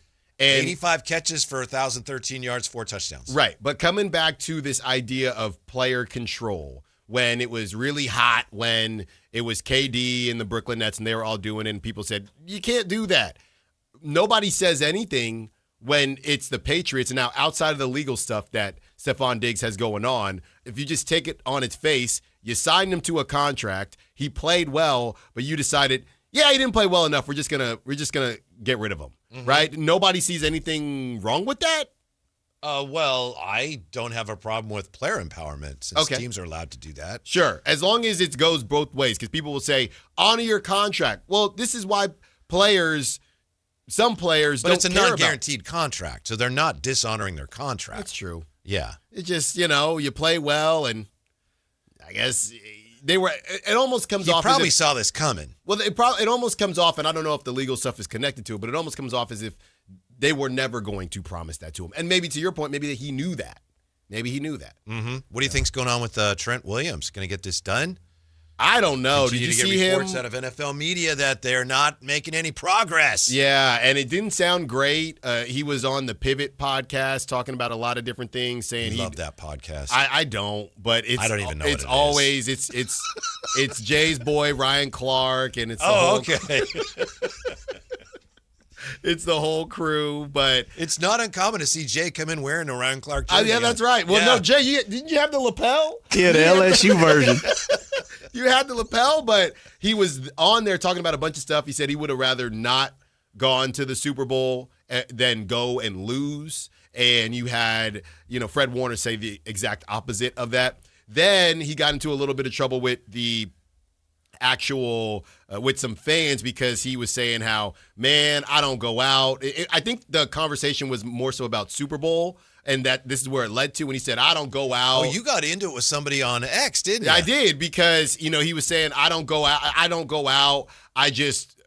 DoorDash food, and I just go to work and go home, because the whole thing was, I don't have any buddies that hit me up and say, hey, let's come do something in San Francisco. Basically saying that there wasn't a lot to do in San Francisco. So a lot of people came back and forth and they said, well, Trent probably lives 40 minutes to an hour away from San Francisco. So, and he didn't say that in the clip. He just kind of made it seem like there was nothing to do. Some people thought it was a bit disingenuous because you could just say, I actually don't live that close to San Francisco. He kind of just fed into the fact, or to the point, that there's nothing to do in SF, even though that's not necessarily the case. Maybe he's been talking to your guy, Michael Irvin. That's what I'm saying. Blah, blah, right. blah. And I'm not arguing. It all looks so blah. Blah, blah, blah, blah, blah. And trust me, I'm not sitting here arguing that SF is as poppin' as some of these other cities. But, Trent, you could at least mention how your team is located an hour away. So you're not, and you're no disrespect, you can club as long as you want to club, ask whoever you want, but you're 37. So I don't really know what he could have just said, hey, I don't really go out like that. Or, hey, I live an hour away from the city, instead of saying, yeah, man, I just go to work and go home and I DoorDash. I just don't even be out, as if there's nothing to do, which is just not true. That's part of a conversation that I know you and I have had, especially when we were in the Bay Area. Is the Bay Area, specifically San Francisco, is it a destination, a free agency destination for players?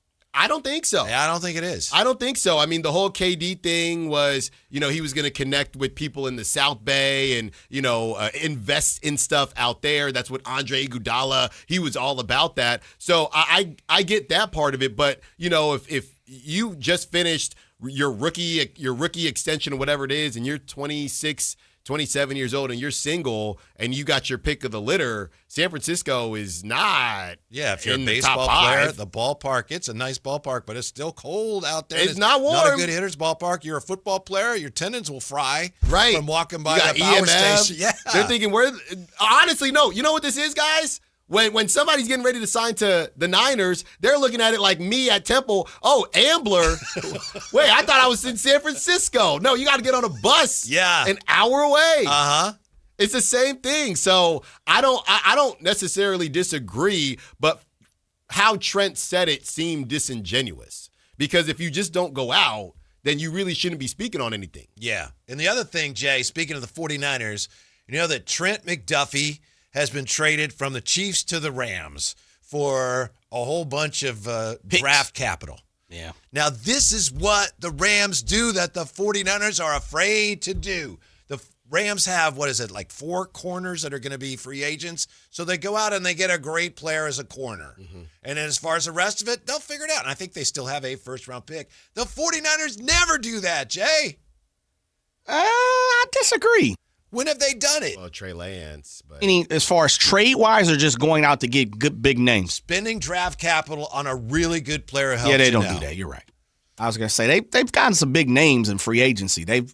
But they haven't done too much on the trading. I'm with you on that. Yeah, and the Rams, it's paid off for them. Yes. Yeah. Yeah. Yeah. I mean, Stafford is the number one payoff, yeah, right? Yeah. So to your point, Alan, I'm not just talking about they don't make big trades, but they don't trade their draft capital for, right. It's like, oh, no. We ain't hitting with it, sensible. so, It's not prudent. Right. With the Trey Lance situation, they traded to move up. They didn't trade their draft capital for a player. I try to remember what they got McCaffrey for, though, back in the day. Because remember, ESPN gave him a second, a C a minus, second, a third, and like a fifth. Yeah. By the way, third and something. People keep chiming in. That's my bad, Mary Francis and others. Yeah, LeBron 41, which is perfect. Thank you, Mary, because that's exactly where Richie Saunders is going to get drafted. Thank you, Mary. To the Kings. Yeah, he's 41. He's up. He's up there. That's middle-aged. I'm just looking up the particulars on that trade. But, yeah, the Rams are not afraid to make a bold move. And we'll figure it out. We'll figure it out on the other side of it. Yeah, he is Trent Duffy. I believe he's 25 years old. And there are some question marks with him and bigger, more physical receivers, but the Rams think we'll just figure that out later. They've done this before. I can't remember if they signed this guy, but when they went and got Jalen Ramsey and guys like that, that's what they do. And you know what, guys? I also saw this, and it was laid out in these terms. It was how the Rams made this trade tells you where the Rams think they are with their window, and even more so where the Chiefs think they are in their window. Because, obviously Mahomes going to be coming off that ACL. Maybe they go get a wide receiver with that pick at the end of the first. They might get somebody. I think they're going to get somebody earlier. They also than were that. in a bad. The Chiefs were in a bad financial situation. That's true too. And as Stafford is, he's not LeBron age, but he's getting there. Right. As far as that window. So remember, beginning of last year, he was spending all his training camp in a hyperbaric chamber. We didn't know if he's going to be able to play. Right, that was the Jimmy G thing. Yeah, we thought Jimmy G was going to be out there in LA with Devontae Adams. So, and he was going to have to retire. So, I look at the Chiefs of it and I say, man, this could be another down year. When Vegas comes out with those numbers, I think it'll be a little bit misconstrued based on when Mahomes gets back. But you look at them and what they're doing and their window, and when the Niners, I know I give the Niners a lot of grief, but when they lost to the Seahawks the first time at the end, when they had a chance at the 1 seed, I was of the mindset that everybody was blowing it up because it wasn't a rout. They didn't smack the Niners. And the way people were acting, I thought, you know what? A couple things go right. You never know. Obviously, that's not the case, and what happened in the playoffs, it was a little bit different. But I look at the Niners now, where they're at, their best, Jay, you could probably say their best additions are going to be just getting healthy. You got the Seahawks, they're going to have a Super Bowl hangover, but they're also just going to feel like they might be able to keep this thing going because they got that young secondary. I know some things are going on with their running backs. And now you have the Rams saying, we feel like we actually messed up our opportunity at a Super Bowl. So the Niners, I don't know if simply getting healthy is going to be enough this season. No, I'm not sure. But here's what they gave up to get Christian McCaffrey. 2023 second-round pick, 2023 third-round pick, 2023 fourth-round pick, and a 2024 fifth-round pick. That's prudent. That's a great trade. Right. And then the Panthers packaged the number 61 pick in their trade up with the Bears to secure, the number 1 overall selection, Allen's guy, Bryce Young. We go back and forth. It's love-hate with Bryce Young. Sometimes he looks part of it. Sometimes he looks incredible, man. Sometimes he does look incredible. Sometimes he doesn't. Yeah. I'll keep it simple. Before we get back to the draft, the upcoming draft and the prospects in a mock draft, the 49ers, they appear to be more concerned about, we want to be relevant every year. We don't want to gamble and maybe, improve our chances to win a Super Bowl 1 year if it might hurt us, our chances of being relevant the next year. And the Rams are like, 1 year at a time. Yeah.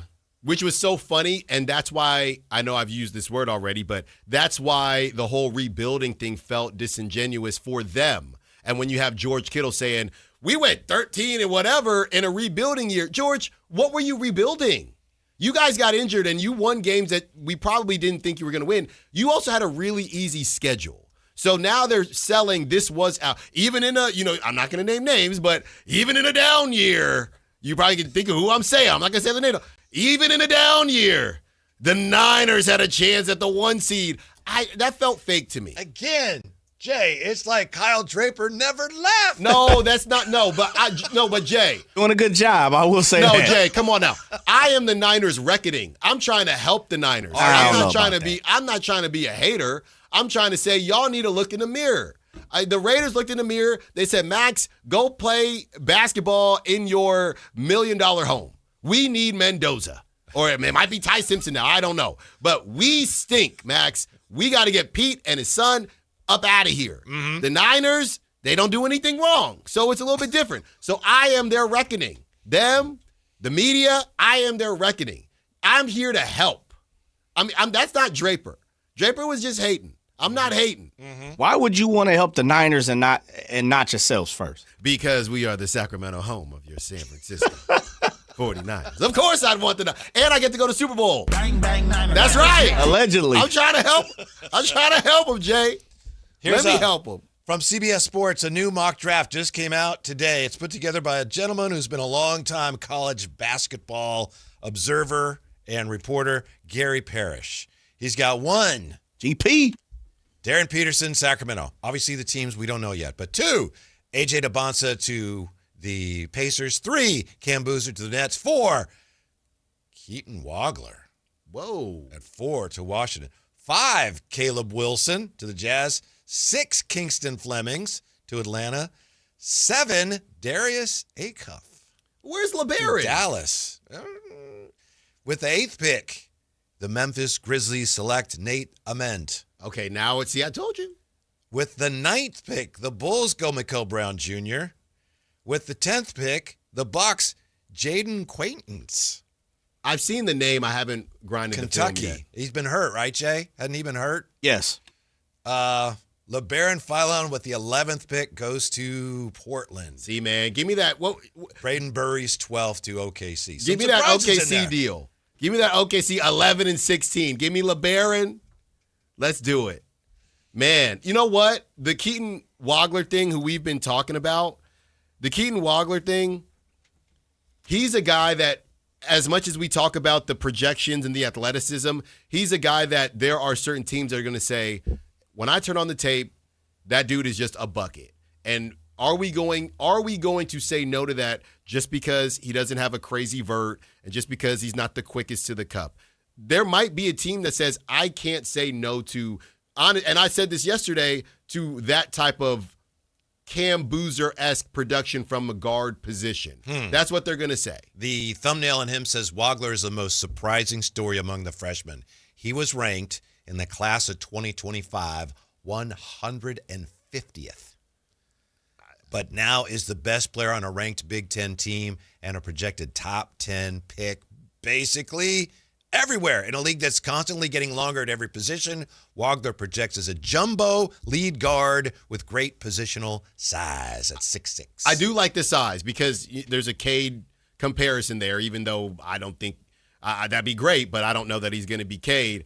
But looking at who he kind of does resemble and how he plays, I don't know. There's going to be a team there I think could maybe take a chance on him. So the question is, if the Kings pick 5th, and I know that they might not, but if they pick 5th, would Keaton Wagler be a consideration? Me personally, I think you'd have to consider him. I think a lot comes down to March Madness, but I'll be honest with you. I don't like a quick riser. You know, it's like bread when you you're baking. Trust it? When you're baking bread. I don't like people what you're saying? That pop out of nowhere. Uh-huh. That bothers me because you know who was a hot riser? Okay, and look, all love to BYU. They're doing their thing with AJ DeBonsa. But you know who was a high riser? Who's that? Zach Wilson. That brother came out of nowhere. And he had the headband on, and he was, flinging it all over the place, and they were beating, like, Central Florida, whoever the heck it was, and he goes number 2. I didn't like that. I didn't like the Trey Lance thing either, to be honest with you, but a bunch of high risers. That makes me uncomfortable. Where did you come from? Mm-hmm. What's that dude what's the dude's name? In X-Men, right? He can just appear, shadow something. He can just appear different places. I don't like that.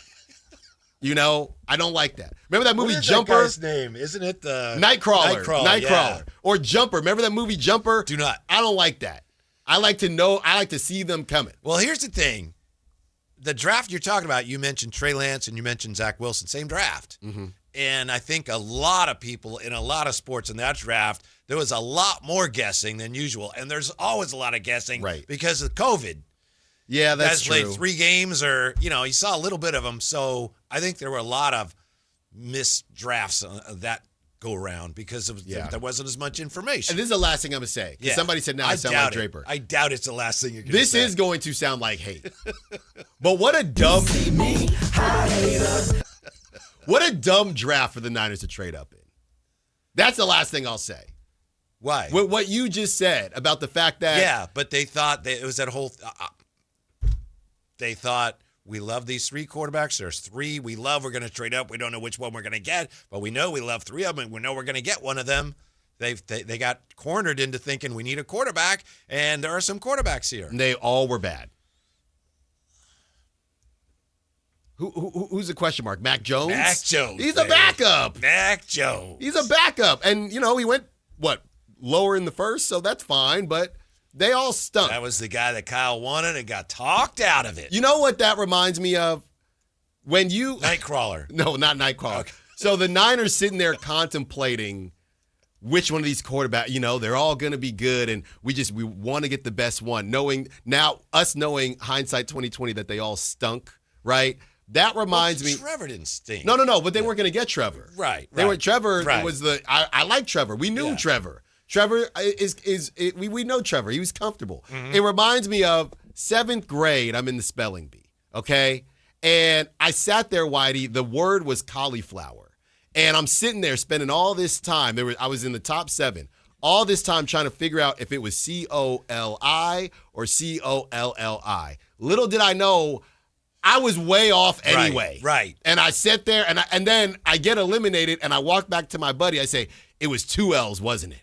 And I wasn't even close. That was the Niners in that draft. They spent all this time, and they weren't even close. They weren't close. We they don't weren't. know that yet because they ended up with McCorkle. No. And he come might on, be don't the do guy. That. Jay, I know you don't prescribe to that. I know you. Nah, it's Brock Purdy's team. Come on. Mac Jones ain't as close as what people believe he is. No, but he's a good guy to have in case Brock goes down, which has happened a few times. That is not the same as we traded up and, oh my goodness, which one of these guys we're going to take? Right, but you just said they all stunk. They all did stink. At that time, they all stunk. What did he say, Nightcrawler? That's Keaton Wagler. That's Nightcrawler. I don't like that. I have to go back and look at Zach Wilson. I think he was a little higher than where you believe he was. Jay, he came out of nowhere. Dude, he was a starter as a freshman. No, but that season specifically, I woke up one day and it was Zach Wilson's world. Yeah. But it was the same with Trey. It was the same with Trey Lance. Yeah, to definitely me. Trey. Because to me, and I would have been wrong too, but I would have taken Justin. You know what I mean? That was my guy. I knew they weren't going to take him because he holds on to the ball too long. And I just knew that Kyle wouldn't do that. But whether he should have or not, I don't know. But I knew he wouldn't. But that's my guy too. You know what I mean? Again, everybody trying to figure out who it is. I'm thinking I would just say Justin Fields. That's the obvious choice. They all stunk. Mm-hmm. I think I could be wrong, but if his name is pronounced Vogler or Wagler, that might have some German roots in it. And I think the Nightcrawler is. I think that's a German. I think it is. He is. He definitely is. See, now I might be back in. Yeah. Because if he's that, could that be a sick nickname? Okay. So if the Kings have the 5th pick, and hopefully they won't, hopefully they'll pick higher, but there's a pretty good chance they pick 5th. Keaton Wagler might be a guy they have to look at. I mean, seriously Have consider. you grinded the tape yet on him? I've not. I've seen him only a little bit, not a lot, but everything I read checks out. I have no reason right now not to pick him. Yeah. To me, it does sound, to your point, he sounds like a less athletic Cade. That's what, and from what I've watched, he kind of looks like that too. Because I don't think the strength is really the problem. It's just the getting by guys. Like Cade can get you at the 3-point line. He can get you off the dribble. Right now, it's almost as if Keaton Wagler is like a combination of Cade's body with Jalen Brunson's craftiness, even though he's way bigger than Jalen Brunson. So I don't know how that translates. It's intriguing, but that's why number 5 to me, that's why I would trade the thing. I'm going to keep telling you. No, you can't trade 5. I'm going to keep telling you. Is he really that unathletic? I mean, they still got Nate Ament going 8. He's not slower than Nate Ament, but Nate Ament's 6'10". Weaknesses statistically, defensive rebounding, steals, blocks, 2-point percentage, but he could shoot. He can fill it up. He can. Yeah. He definitely can. Don't get me wrong. 3-point percentage, 42%. He just came out of nowhere. Mm-hmm. He's Zach Wilson. He's Nightcrawler. He's Nightcrawler. So what surprises you the most about that mock? Whether it's right or whether it's wrong. I mean, they had Keaton at 5, and then after that they had, Darius at Keaton 6? At 4. Yeah, they had Keaton at 4, which I don't. Acuff 7. Well, I believe that Caleb could drop because he's not playing. Quaintance 10. Who was 6? 6th is Kingston Flemings. Yeah. I mean, they just bumped everybody down because Wagler's been playing really well, I guess. Quainton's 10th, and your guy Philon 11th. Nah, they got to see. And that's actually, I like him at 11. Right outside the top 10. He's going to be ready to go. He's going to have that chip on his shoulder. Not every prospect who returns to college actually enhances his draft stock, but Philon definitely has. Yeah. I'm telling you, Whitey, go watch him. Like I said, I watched Darius Acuff. I like him. I just get scared about how these guys are going to translate. I like Braden Burries a lot, but I've seen him play more than the other guys. Okay. So that's part and of it. where do they have Burries going? They have him 12th. Okay. And he has just lapped Koa Pete now. Yeah. Well, Koa, I got an APB on Koa. I've never seen him do anything. He in this mock goes 18th. They're just being nice. Also to OKC, they have both the guys from Arizona going to OKC. See, got to keep them together, just like Richie and AJ DeBonce. There you go. When we come back, the boldest tank job in NBA history. Did it actually work? Which gets right to the reasons why teams tank in the first place. Is it worth it? Next, Sactown Sports. Tomorrow night, Kings and Pelicans. Game night with Scott Marsh and the high flyer Henry Turner starts at 5:30 with tip-off at 7. Listen to your Sacramento Kings On the official home of Kings basketball, Sactown Sports 1140. Injured and you're considering an LA law firm looking to charge you 45% to 50% in attorney's fees? That's overcharging. Ashton & Price has been around for over 25 years, and I can tell you no matter how complicated your injury case, you should never be charged 45% or 50% in attorney's fees ever. Direct, experienced, unrelenting, and honest local representation matters. It's called Home Court Advantage for a reason. Ashton & Price serious local attorneys for serious people with serious injuries. So for the best local advice, don't think twice. Call Ashton & Price. At Planet Fitness, we're getting strong for the season's biggest games. Join now and your first month is free. Whether you're chasing a buzzer beater or your everyday goals, we've got next level amenities like red light recovery and hydro massage to help you rebound and recover. Plus, with the PF Black Card, you can bring a friend anytime and access over 2,800 locations. Join now for $1 down, $24.99 a month, and get your first month free. No commitment. Deal ends Friday, March 13th. Planet Fitness. We're all strong on this planet. Business moves fast, and so do we. At Bank of Marin, we team up with businesses in the greater Sacramento area to help you drive the lane and score big. With dedicated relationship bankers and local decision making, we help you move quickly, whether you're upgrading equipment, buying your next building, streamlining cash flow, or fueling growth. From expansion to investment, we're ready to help you win. Bank of Marin, your local business bank. Visit us at bankofmarin.com. Member FDIC.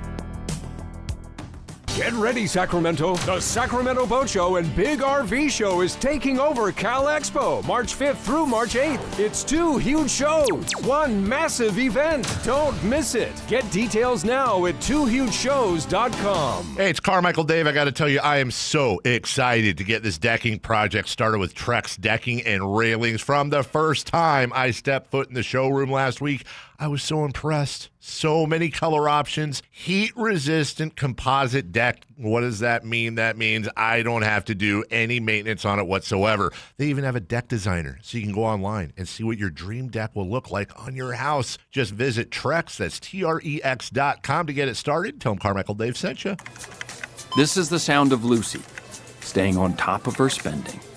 You see, even though she's buying a new pair of jeans, she knows that it fits within her monthly budget. Because Wells Fargo will send an alert if her balance drops below her set amount. Yep, nothing gets past Lucy, or Wells Fargo for that matter. However you make money work, Wells Fargo can work with that. Wells Fargo Bank, N.A., member FDIC. Want the best movie experience in town? Join Sactown Sports IMAX Pass by visiting SactownSports.com. Sign up today. You can win tickets to see this week's films at the Esquire IMAX Theater. Join Sactown Sports downtown before every Kings game and pick up an In-Shape Fitness Kings Rally Towel while supplies last. If you walk, lift, stretch, or sweat, you belong. Start the year strong and join today at InShape.com. Tune in every Thursday, Friday, and Saturday for the Toyota Tahoe Report with Johnny Mosley and me, Elena, bringing you the latest weather conditions up at Tahoe. Brought to you by your local Toyota dealers. Toyota, let's go places.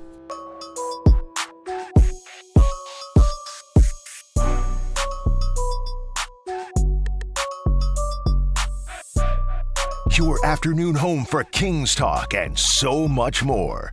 The Drive Guys on Sactown Sports. It's not a one-way conversation. I just wanted to share some of the thoughts we have here. The insight on the text line, 339-1140, 1-800-920-1140. Not to big league you, Whitey, but I got 2 hole-in-ones. I think it's 2 holes in one, but good for you. That's all right. Yeah. What was your furthest one? What was the length of your longest hole-in-one? A pitching wedge 129. How about you? What do you got? Let's see. That's pretty impressive, though. Alan, how many you got now? Whitey, you're acting like this is a normal thing. It's one thing if everybody has something and I don't.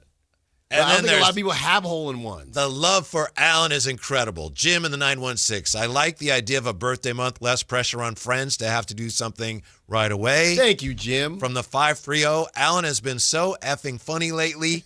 The king of the station for sure. Wow. Get him his crown. Wow. Maybe it was me on my burner. I don't know. But why you always lying? Oh. King of the station. Appreciate that. Who was that from? The 916? That's from the 530. 530. Shout out 530, man. Dirty 530. That's what we like. We appreciate you. You want them to circle back and tell you who they are? No, it's okay. I feel like I might have seen that number before, but I'm not sure. Yeah, I got a photographic memory, so I got them. Okay. I got them locked in. Good for you. But you can always put your name on it, though. Put your name on it, like Coach Herm says. Yeah. Put your name on it. Interesting story here by Josh Robbins in The Athletic about the way some fans are actually embracing tanking. He writes about Mark Oliver, who's a fan in the D.C. area. Mark Oliver, let's see, they live in Leesburg, Virginia. You familiar? I'm not. Okay. I was born in Norfolk. Really? Yes, I was. How'd you end up out west? Well, my mom got a job out here. But my mom went to Norfolk State, and my dad was in the Navy. She ran the FBI or something, right? Well, we don't talk about it. Okay. She was a federal agent, yeah. Yeah. But she's retired now. Dang, Whitey. She's retired now, so it doesn't matter. That's why Alan, he sees somebody fishing by a sign they're not supposed to be fishing near, and it starts blowing his whistle and pointing. Hey, you can't help it. I just send it to my people, and I let them go, just like they let the fish go. Mark Oliver took his sons, Wyatt, Jack, and Owen, ages 7 to 14, to the arena. They wore Wizards jerseys. They got there 1 hour before the national anthem. Wyatt and Jack brought basketball cards for the players to sign. They got Bilal Coulibaly to sign a card, an orange marker.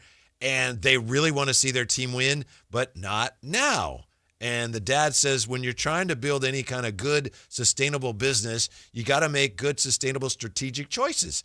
That's what we're finally happy about here with the Wizards. Dawkins and Winger, they're making the choices that are setting us up for strategic success long-term. So I think we're pretty happy about it. End quote. So they're happy with the losses because they feel like they're very close to being really good.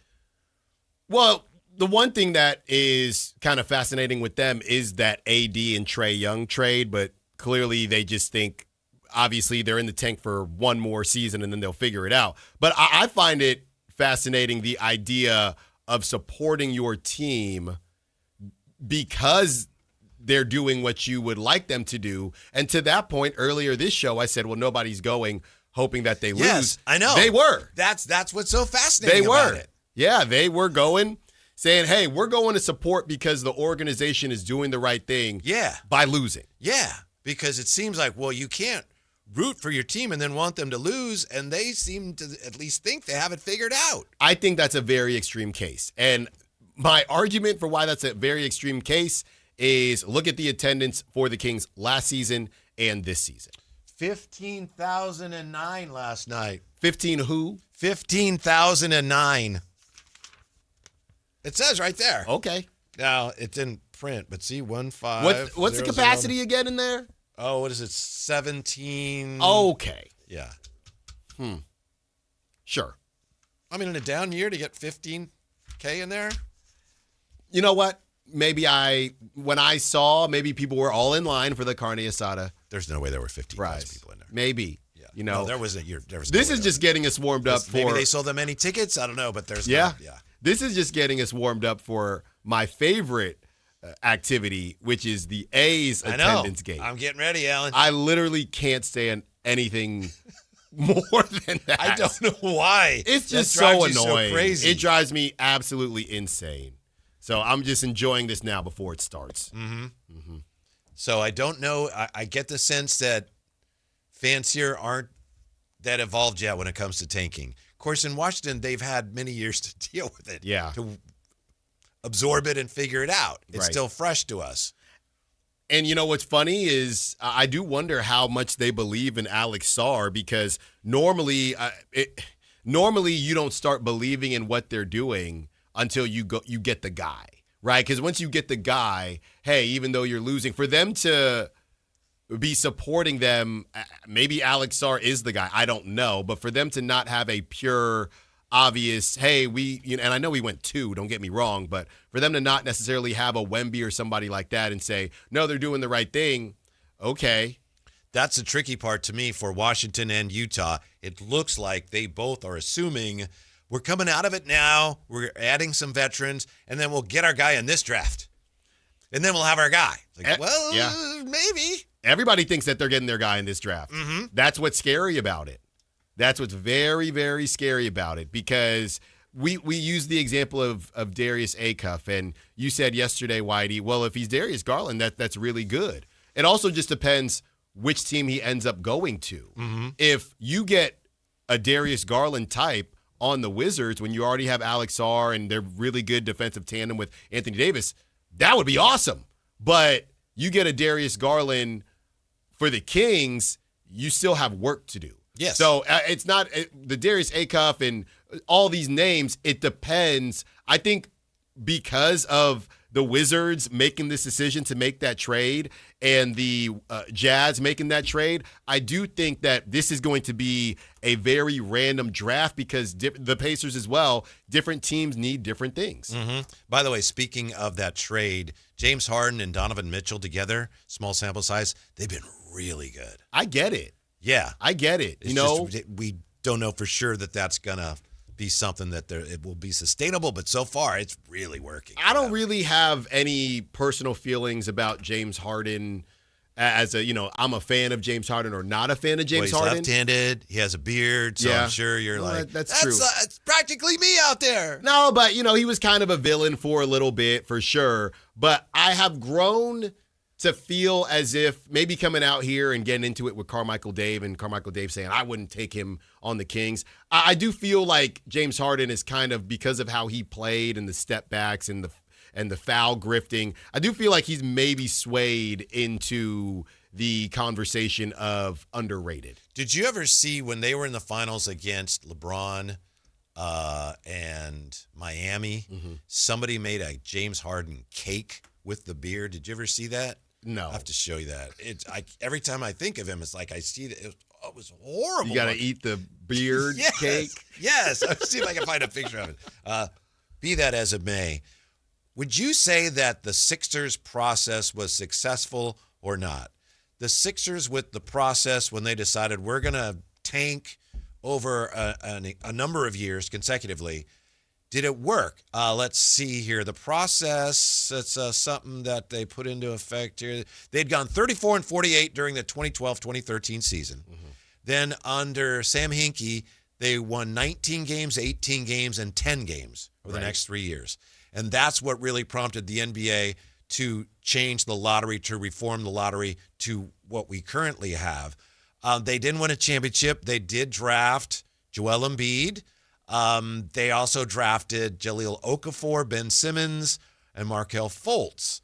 And the Sixers went from, they were dreadful. They won 10 games. They were perennial contenders, but they haven't won a championship. So no right answer, but would you say, yes, it worked? Or would you say, no, ultimately it was a failure?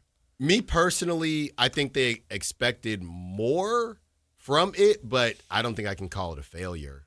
Now when you're that bad for that long and you accumulate that many top picks, you should make the playoffs a couple times, especially in the East. So it clearly wasn't as successful as they wanted it to be, but I'd call it a success. Mm-hmm. I think the problem was so many of the guys that they picked were so bad. Yeah.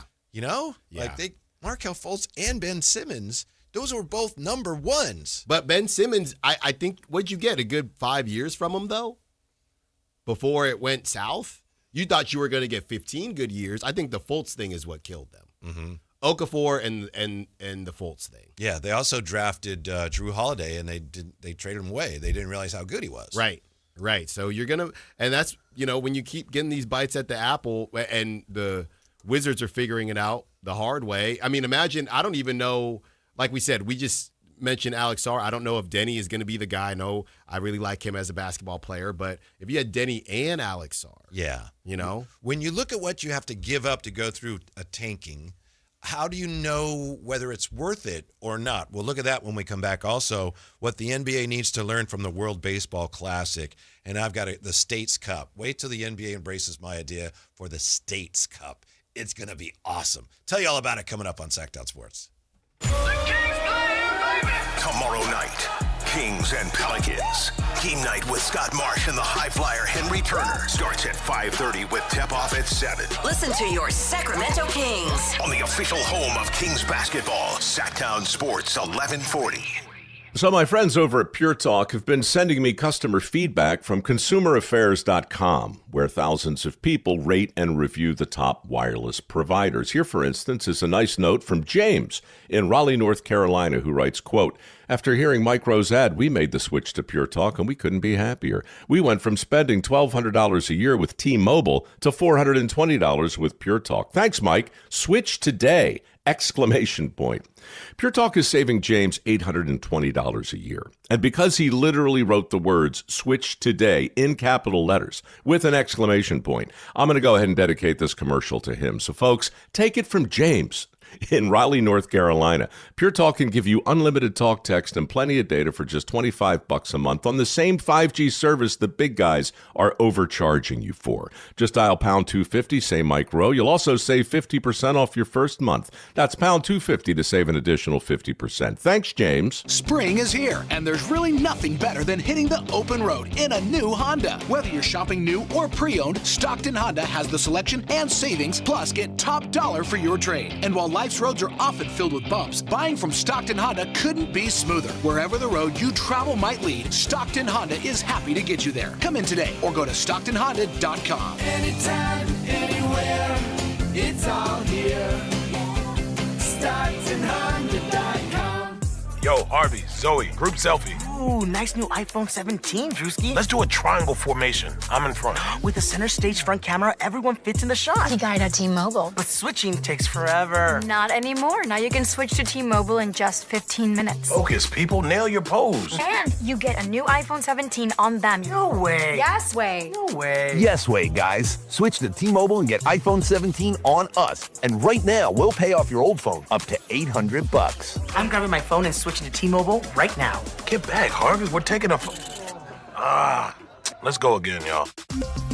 With 24 monthly bill credits, finance agreement, 256 gigabytes, $830, eligible trade-in, example iPhone 13, and new qualifying line, $60 plus per month plan with auto pay plus taxes and fees. For well-qualified customers, plus tax and $35 device connection charge. Credits end and balance due if you pay off early or cancel. Contact us. $800 via virtual prepaid card. Card typically takes 15 days after rebate submission, no cash access, and card expires in 6 months. Check out in 15 minutes per line. Visit T-Mobile.com. This is a special alert to all Americans who own a vehicle with less than 200,000 miles with an auto warranty about to expire or with no warranty coverage at all. Due to a decline in the economy, CarShield is announcing a low-cost month-to-month vehicle protection plan that is now available to the public to save any driver out-of-pocket expenses on future auto repairs. Call now to find out how you can pay almost nothing for covered auto repairs. Yes, you heard that correctly. Pay almost nothing for covered auto repairs. An open phone line has been established for all drivers to call for a free quick quote. Call 800-292-4541 now. Drivers who are covered will not have to pay for covered repairs again. This protection plan is at an all-time low. Additionally, drivers who activate this vehicle protection today will also receive free roadside assistance, free towing, and car rental options at no additional cost. Call us for your free quick quote today. 800-292-4541. That's 800-292-4541. What do you have to lose? Call 800-292-4541. Again, 800-292-4541.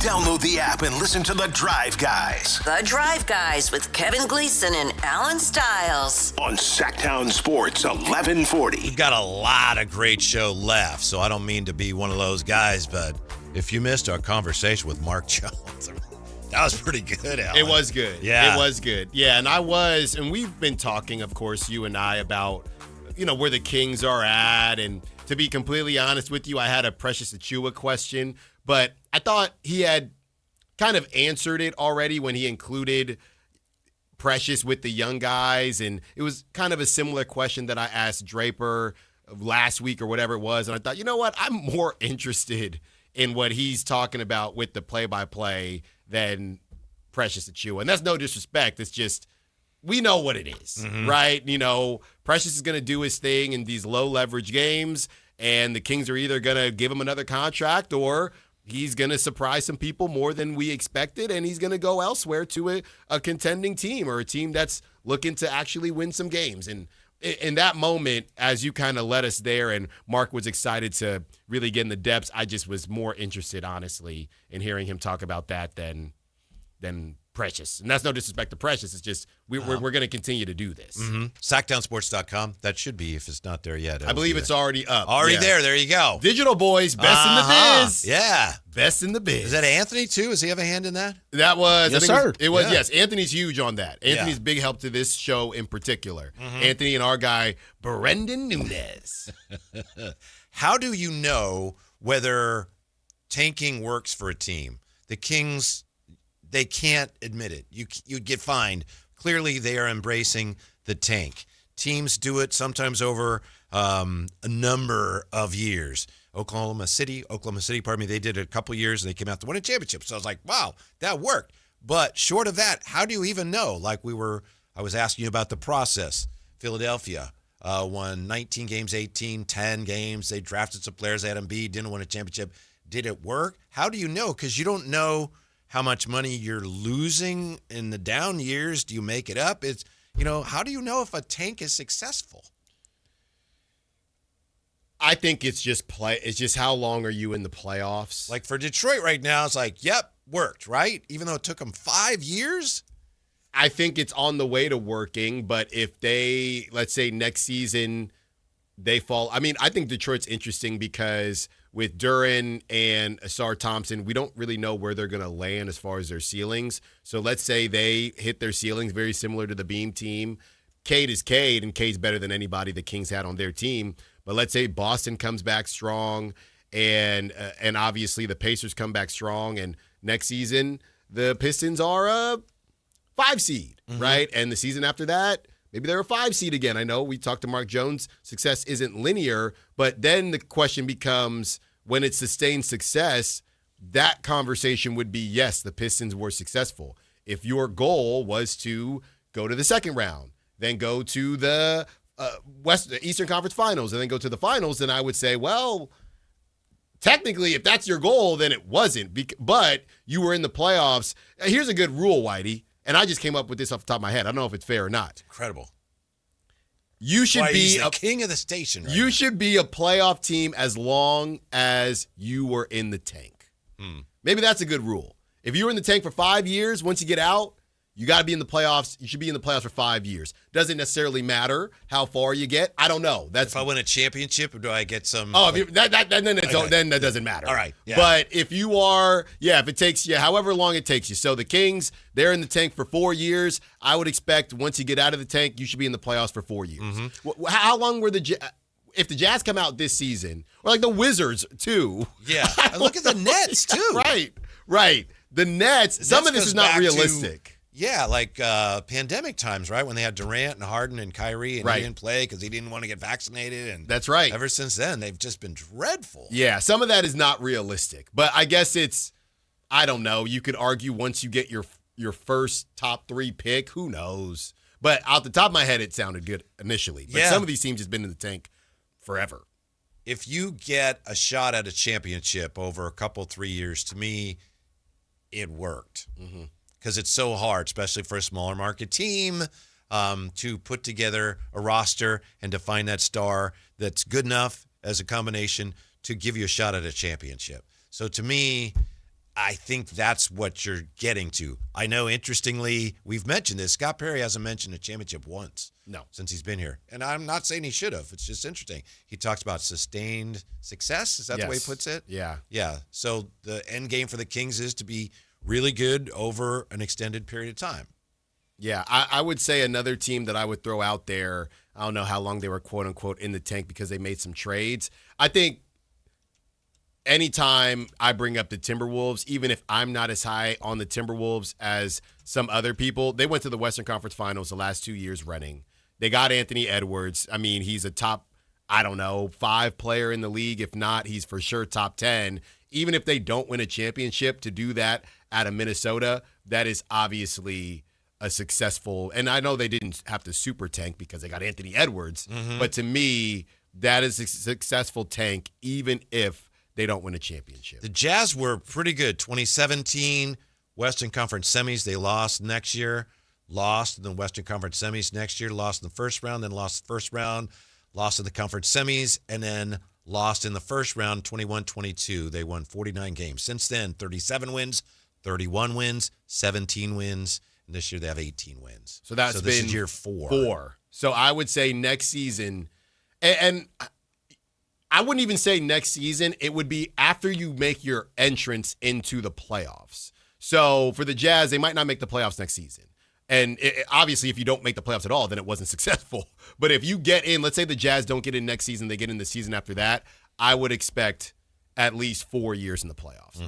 That would be successful to me, even if they're just 1-2 barbecue every season. Yeah, when I think about this being an extended period of very few wins for the Kings, it makes me really uncomfortable. I understand it. I understand why they have to do this, but we've never had to go through that here. I know. We've been through rough years, but never an extended period where the team's saying, all right, look, I mean, not directly, but indirectly, we're not trying to win games for a few years. We've never gone through that here. I think the most difficult part about this, and look, we can go back and forth as we have about the fifth pick and whether or not that could be a game changer. I think the most difficult part is if you don't find your guy this season or next season, you just don't have a snowball's chance in HE double hockey sticks. You don't. I would say this. Your mom listening? She is. She's been texting me the whole time. She said, don't put my business out on the street, Whitey. That's what she said about being a federal agent. That's what she texted me. How does she think I know that?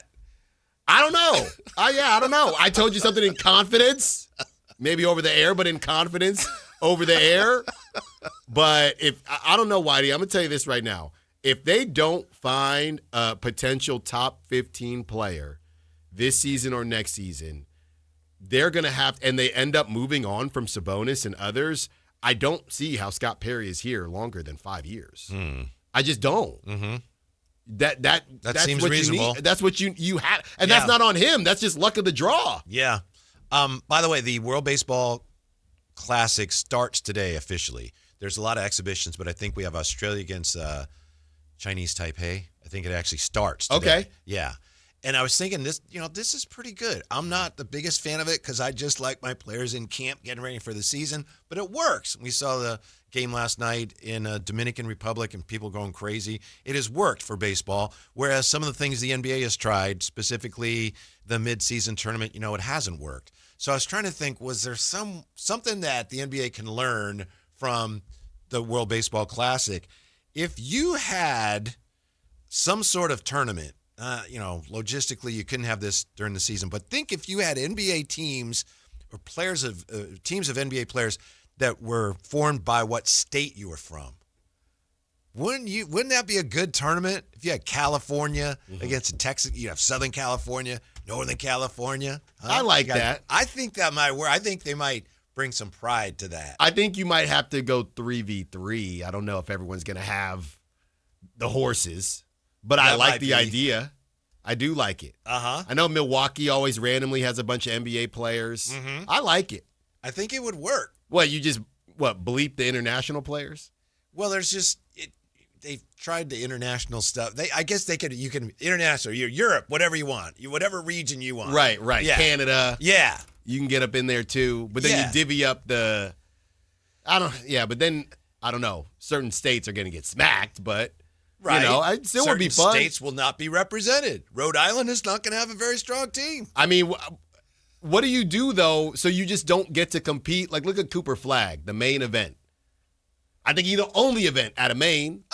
The New England team's going to have okay, yeah. Now, this, like Little League, yes. right? It's the New England group, right? Obviously, California would have at least 2 teams, but for some of the teams, the Eastern Seaboard or the like Northern, Texas would have New a bunch. England area, yeah. But New England you might have to cobble together guys from a couple states. Florida would have a couple. Yes. Chicago, they'd be gritty. Oh, and New York would be like, oh my goodness, you can't beat us.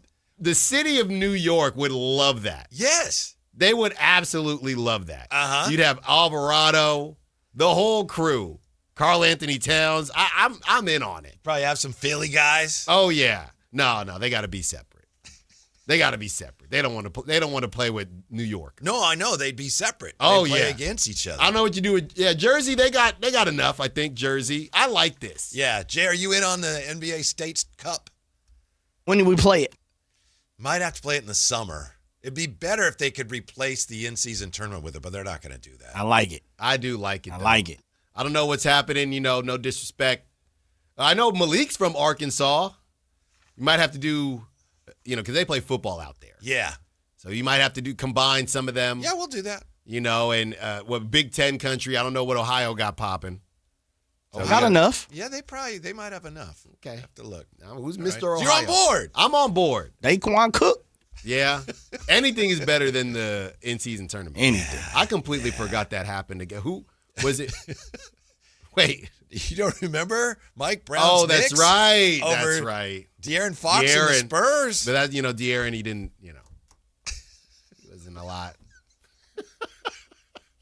going on there. What's it like to coach a Scott Perry team during a time of tanking? The last guy who did it just told his story, and we'll hear that next. With the drive, guys. Don't go away. Sactown Sports. Tomorrow night, Kings and Pelicans. Game night with Scott Marsh and the high flyer Henry Turner starts at 5:30 with tip-off at 7. Listen to your Sacramento Kings On the official home of Kings basketball, Sactown Sports 1140. This is the story of the one. As a safety manager at a manufacturing plant, he does everything he can to keep his coworkers safe.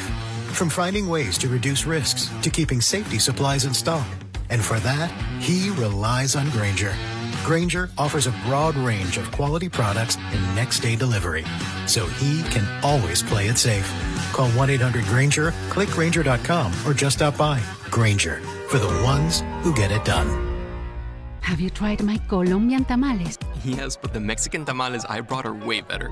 Colombian tamales wrapped in plantain leaves are unmatched, But the Mexican tamales wrapped in corn husks are the authentic ones. At least we can agree that they taste better with Pepsi. Without a doubt, tamales deserve Pepsi. No matter what tamales you love, enter for a chance to win a year's worth of groceries. Powered by Pepsi. No purchase necessary. U.S. residents 18 or over. Ends April 5th, 2026. Rules at pepsipromo.com/free groceries. Pepsi is a registered trademark of PepsiCo Inc. Guys, did you know your testosterone affects everything in your system, including how you feel and perform every day?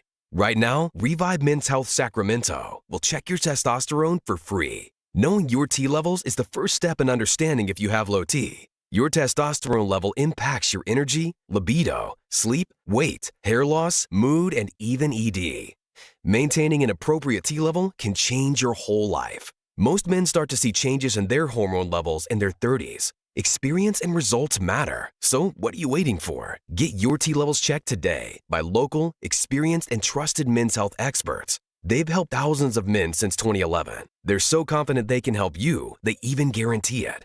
Call Revive today and schedule your free testosterone test, free exam, and free consultation. Call Revive Men's Health at 916-277-8599. That's 916-277-8599. Or visit ReviveMen'sHealth.com. When you take the time to shop at Folsom Lake Honda, there's one thing you'll always find. Happy people ready to serve you. As a family-owned and operated dealership since 2009, customer service is our #1 priority. Our customers love doing business with us, and you will too. Looking to own or lease? During the spring sales event, drive a brand new Accord or Civic. Visit us today at FolsomLakeHonda.com, your one-stop Honda shop. Folsom Lake Honda, yeah, your one-stop Honda shop. Get ready, Sacramento. The Sacramento Boat Show and Big RV Show is taking over Cal Expo, March 5th through March 8th. Hundreds of boats and RVs, all in one place. From wakeboard boats and pontoon boats to motorhomes, fifth wheels, travel trailers, sprinter vans, plus fishing boats and ATVs. It's 2 huge shows, one massive event. Don't miss it. Get details now at 2hugeshows.com. KHDK HD1 Sacramento, KYMX HD3 Sacramento. From the Power Business Technology Toshiba Studios. This is Sactown Sports 1140.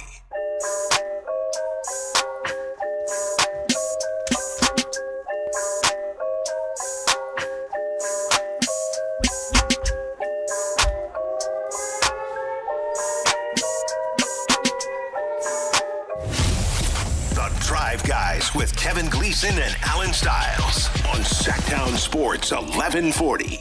What is it like being a coach for a Scott Perry team that is tanking?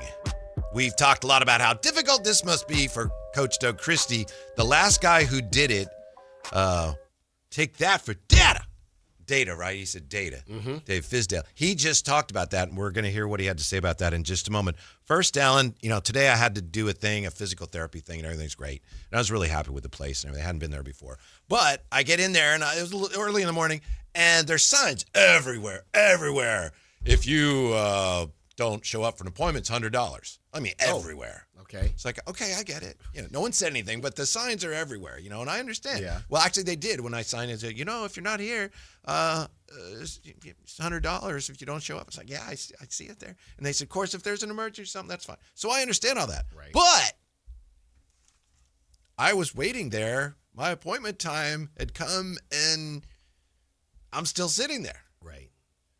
And I was thinking, should I get up and say, I'm going to need $100? Yeah. If they're late. Yeah. If they're late. Excuse me, I'm going to need $100. And what's so funny about that is they got all the signs up there in the office, right? Yeah. You're already there. Right. So what are they telling you that for?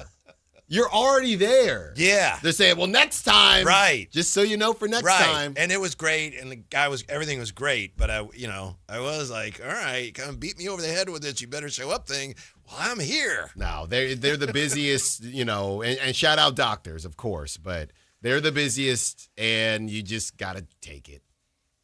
I don't like it, but it's always, to me, it's not about. Why is your time more important than mine? I agree with you, especially when I can get charged. Yeah. You know what I mean? Yeah. It's the same thing with, barbers as well. Yeah. If I'm late, hey, man, you got me off my schedule. Well, if you're late, hey, man, well, you got me off my schedule, And my whole thing is this. Whenever anybody is late, whether it's doctor's office, restaurant taking long, it's all about how they act after. If they are, hey, sorry about that. I don't need a full explanation. But if they I think the thing with doctors is they know it's a thing. So a lot of times they don't apologize. Alan, forgive me if I've mentioned this before. I may have. But I had to have a surgery once that was delayed because the surgeon ran out of gas on his way to the hospital.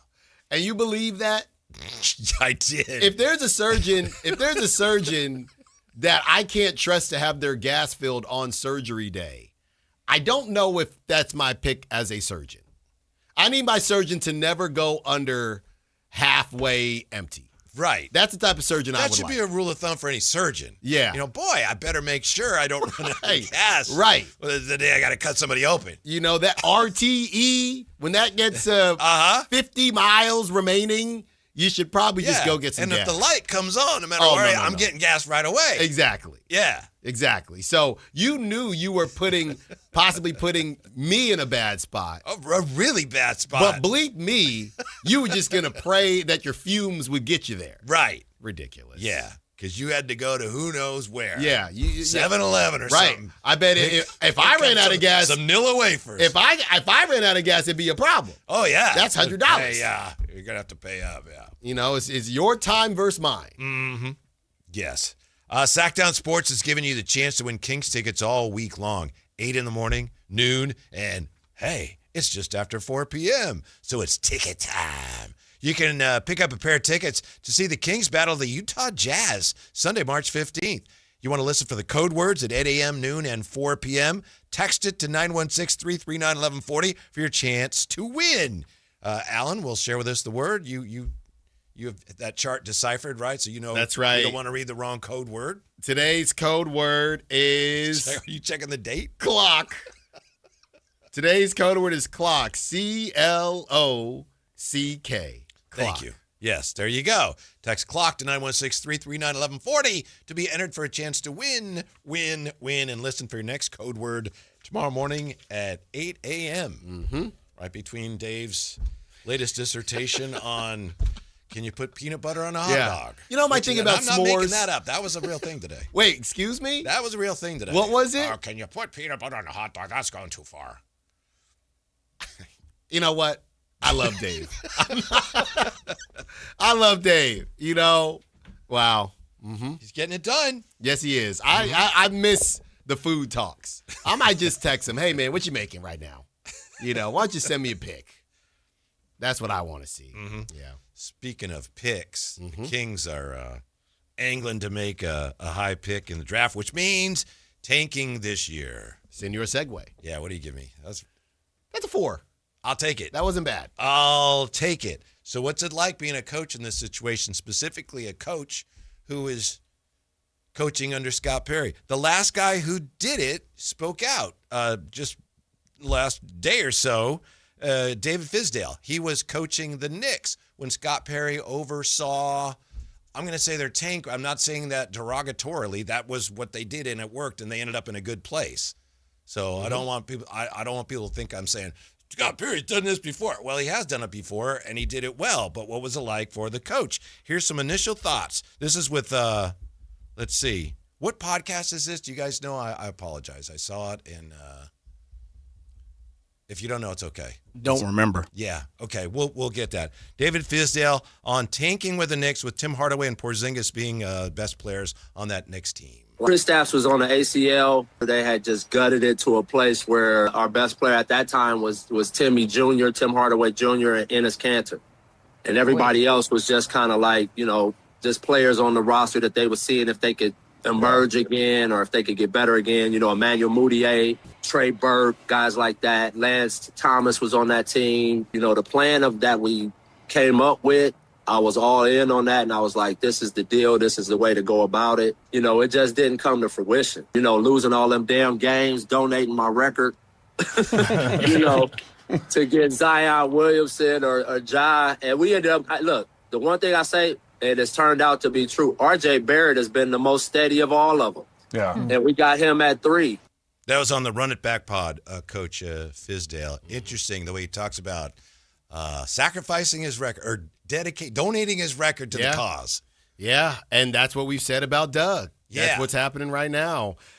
I think the main thing as far as the tank or whatever you want to call it in New York is, Fizdale's talking about RJ Barrett.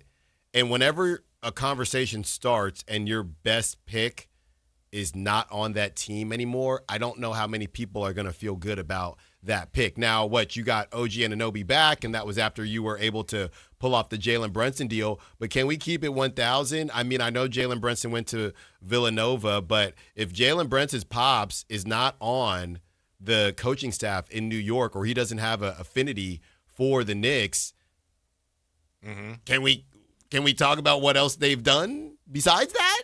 As he talks about that, is it just me or do you also see some similarities between what they did and kind of what Scott Perry's doing here?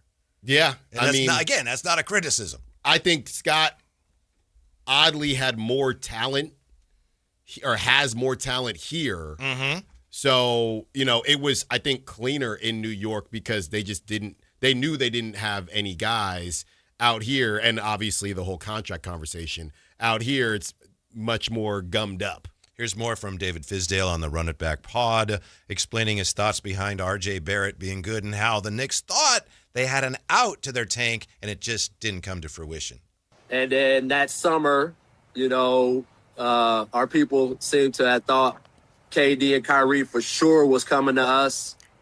That didn't work out. And then, ultimately we ended up putting together a roster that the point guard spot being Alfred Payton, Frank Ntilikina, and Dennis Smith Jr. My two guards were Alonzo Trier, older Wayne Ellington, and Damian Dotson. Threes was I started playing RJ at the 3, Marcus Mook Morris, and which was a 4, and Kevin Knox, who was a 4. And then I had, who I liked, Bobby Portis and Julius. Taj Gibson was an older dude, and Mitchell Robinson. And so, when you look at that roster in totality, solid players, but when you put them on the floor together, the pieces for me just wasn't working. That's not a great roster. That is a terrible roster. That is, yeah. How long, Mitchell Robinson, how long has he been on that team? A long time. He was one of Scott Perry's draft picks. I know that. Complicating things for Scott Perry with the Knicks is that when he first took over, he replaced Phil Jackson, but Phil Jackson had already run the draft. Mm-hmm. Yeah. Mitchell Robinson. Yeah, Kevin Knox. I think Scott was a big Kevin Knox guy. Mitchell Robinson joined the NBA in the Knicks 2018-19. Okay. At 20 years old. I thought Alonzo Trier had something at one point in time. Trey Burke. I was big on Trey Burke at Michigan. Yeah. No, I thought that's can't miss. Mm-hmm. Player of the year. Making a return. Yeah, He's been hooping lately. He's kind of a professional off the bench scorer. Yeah. Let me just do my thing that way. But I don't know, Whitey. I don't know that I see a ton of similarities with what he just said and what the Kings had going. I mean, the Kings had a bunch of pieces that didn't work, but they had good pieces and bigger contracts. The Knicks just had a bad team. Mm-hmm. Here's one more from David Fizdale. If he had to do it all over again coaching that Knicks team. If I was doing it over again, I would have fought more to build a team early on and not cash in my record. It's fair. That's the hard part for coaches when you agree to the I'm just gonna say it, tanking. Yeah. If you're not all on board with what we're doing to get this thing, because when you tank, you're supposed to tank to build something bigger, right? It's not supposed to be a tank to whatever happens. Just like that's not the formula. The coach that I came out of on the other side, I'm 100 times the coach I was after I went through that experience. So here's how the Knicks did dealing with that and then coming out of it. Scott Perry went there. Remember, he was with the Kings. So 2017-18, his first full year with the Knicks, they were 29-53. Then they were 17-65, 21-45. Then they were 41-31 in a shortened season, 37-45. Then they were 47-35 in 23. And I believe that's when the Knicks went another direction. So Scott Perry, if his job was to rebuild the roster, go through a tank, and then become competitive again, he did that. It's just interesting to hear from a coach's perspective. Right. Boy, that was rough. Yeah. And that's the thing. There's no world that we're living in where you're just going to have a placeholder coach and, it just, this doesn't count against your record because it was tanking. There should be a little T next to your record. There should be 2 records, right? Hey, this is a record when I had a competitive team. No, there should not. Well, they never would be. But, I mean, if this is a team – these L's that Doug is, I don't know. It's tough because it is. You could still win. I mean, nobody's stopping you from winning per se. It's probably frowned upon, but I think last night specifically, nationally televised game, I don't know that Scott Perry is, banging the table if they win that game. They just lost, So I understand what you're saying. It's just tough when obviously – Sabonis, Levine, these guys are all on the shelf now, Keegan as well. So what are you supposed to do? Yeah, I don't know, Whitey. Maybe I'm not being fair, but that Knicks situation is, again, I get like this about the Thunder and situations that I don't know if you can replicate, right? And I know we've gone back and forth about Shea, and you would agree that it would be more traditional. I think we could probably both agree that what the Thunder did was more traditional than what the Knicks did. Yeah. Wouldn't you say, or I would say, that one of the big differences is here you've got some talented veterans that you couldn't move off of. Yes. He would have liked to have moved on from them and couldn't. Yeah. It's funny because to your point, what Fizdale is talking about, and again, that's when you bring a coach in as the tank is starting. Doug is stuck when it just turned into a tank, but it wasn't fully a tank when he took the job. But it is interesting because that roster that he's talking about is after they get off of the guys where it just wasn't enough. Yeah. We're not there yet. So we don't even know what that roster looks like. Right.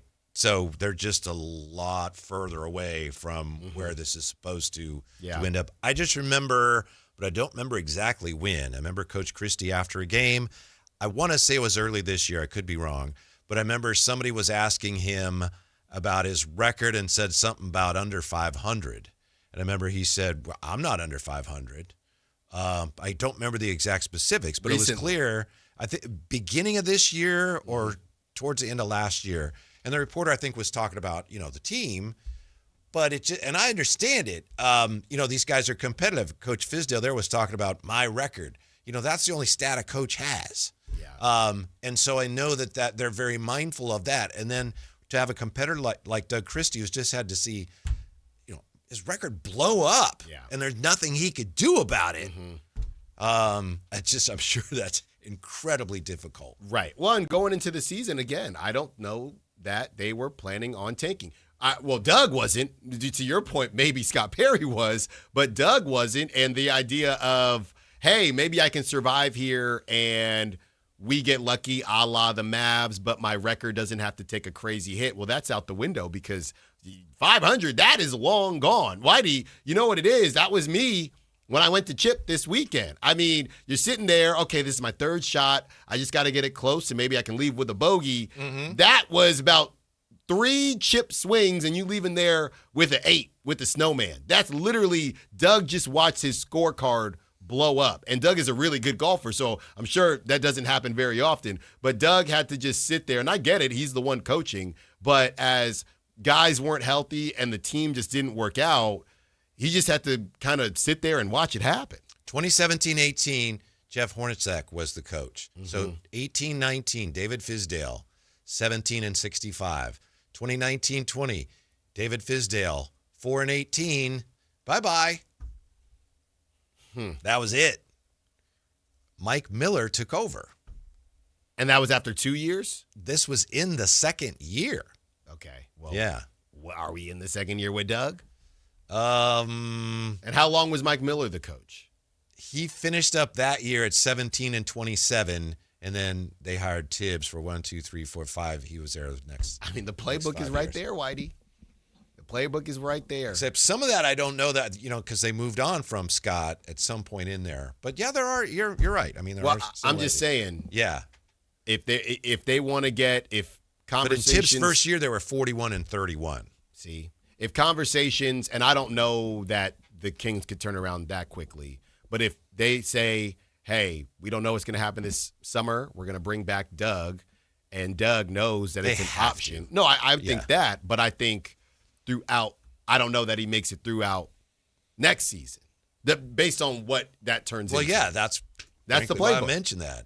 I thought, to be honest, as we were listening to Coach Fizdale, I thought he was there a little longer. 17-65, then the next year 4-18, and bye-bye. No, because that was, take that for data, and then after that, it was kind of as if this was his, hey, you're getting an opportunity to coach here. He's the take that for data guy, and it was not very long-winded.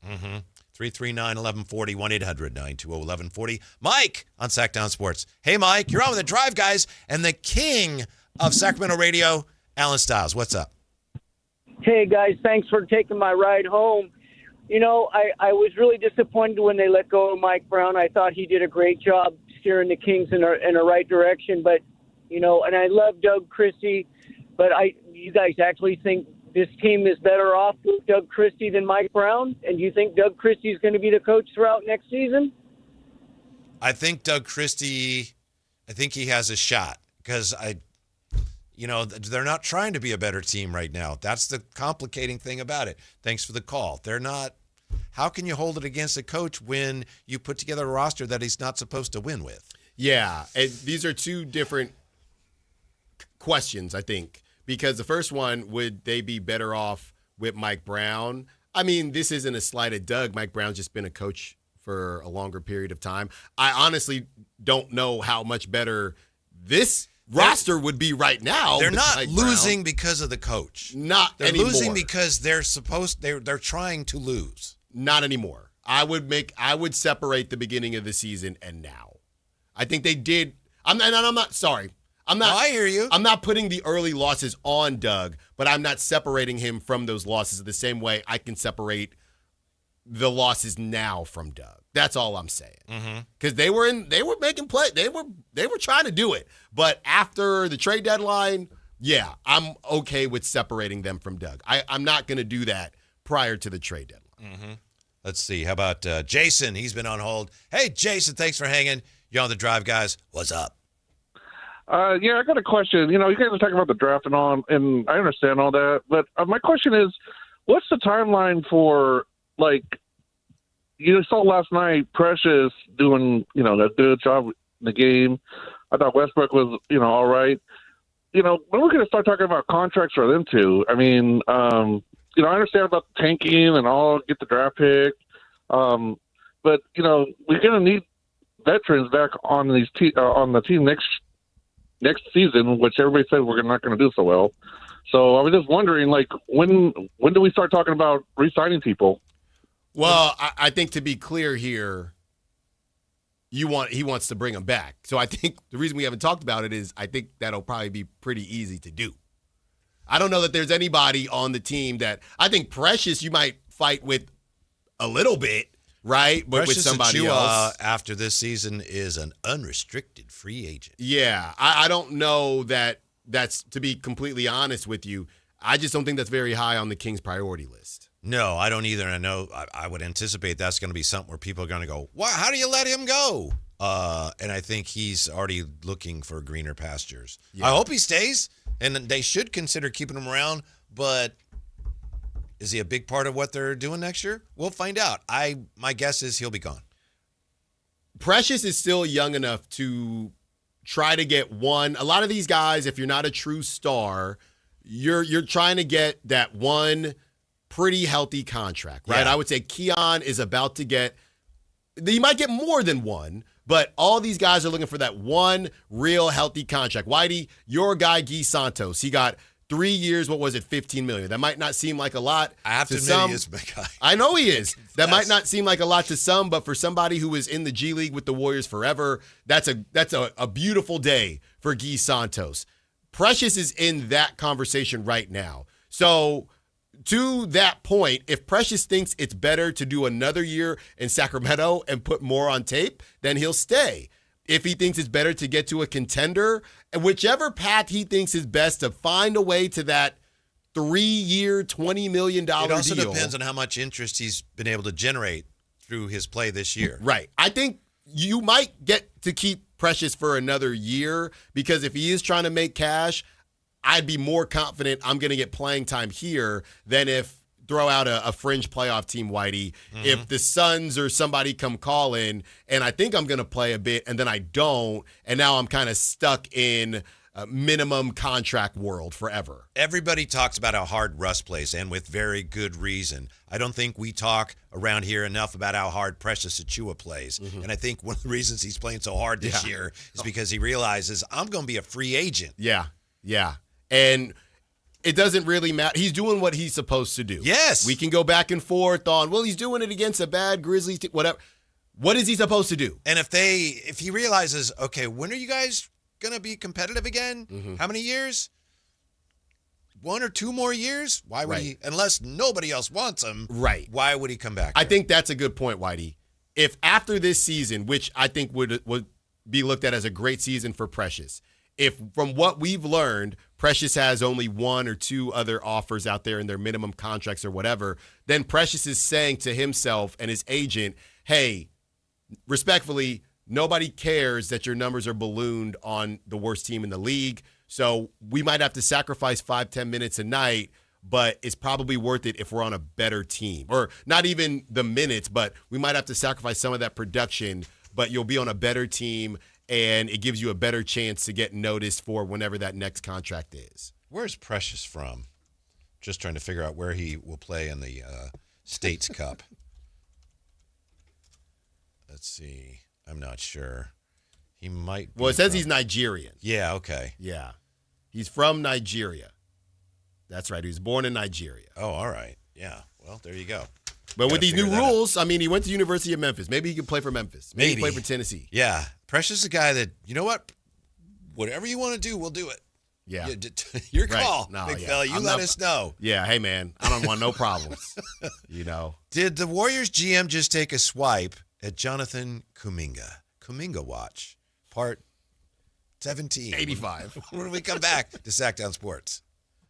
The San Francisco 49ers play on Sactown Sports 1140. Touchdown 49ers! Every game on your #1 sports station. Don't miss the action on your local sports leader. Sactown Sports 1140. This is a special alert to all Americans who own a vehicle with less than 200,000 miles with an auto warranty about to expire or with no warranty coverage at all. Due to a decline in the economy, CarShield is announcing a low-cost month-to-month vehicle protection plan that is now available to the public to save any driver out-of-pocket expenses on future auto repairs. Call now to find out how you can pay almost nothing for covered auto repairs. Yes, you heard that correctly. Pay almost nothing for covered auto repairs. An open phone line has been established for all drivers to call for a free quick quote. Call 800-292-4541 now. Drivers who are covered will not have to pay for covered repairs again. This protection plan is at an all-time low. Additionally, drivers who activate this vehicle protection today will also receive free roadside assistance, free towing, and car rental options at no additional cost. Call us for your free quick quote today. 800-292-4541. That's 800-292-4541. What do you have to lose? Call 800-292-4541. Again, 800-292-4541. Do you owe $10,000 or more to the IRS like Will? When I was 50, my whole life fell apart.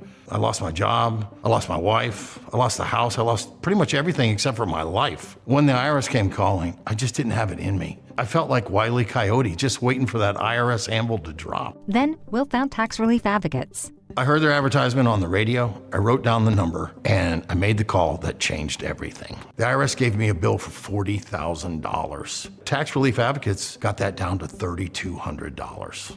I've paid 9 cents on the dollar. Now that's a great deal in anybody's book.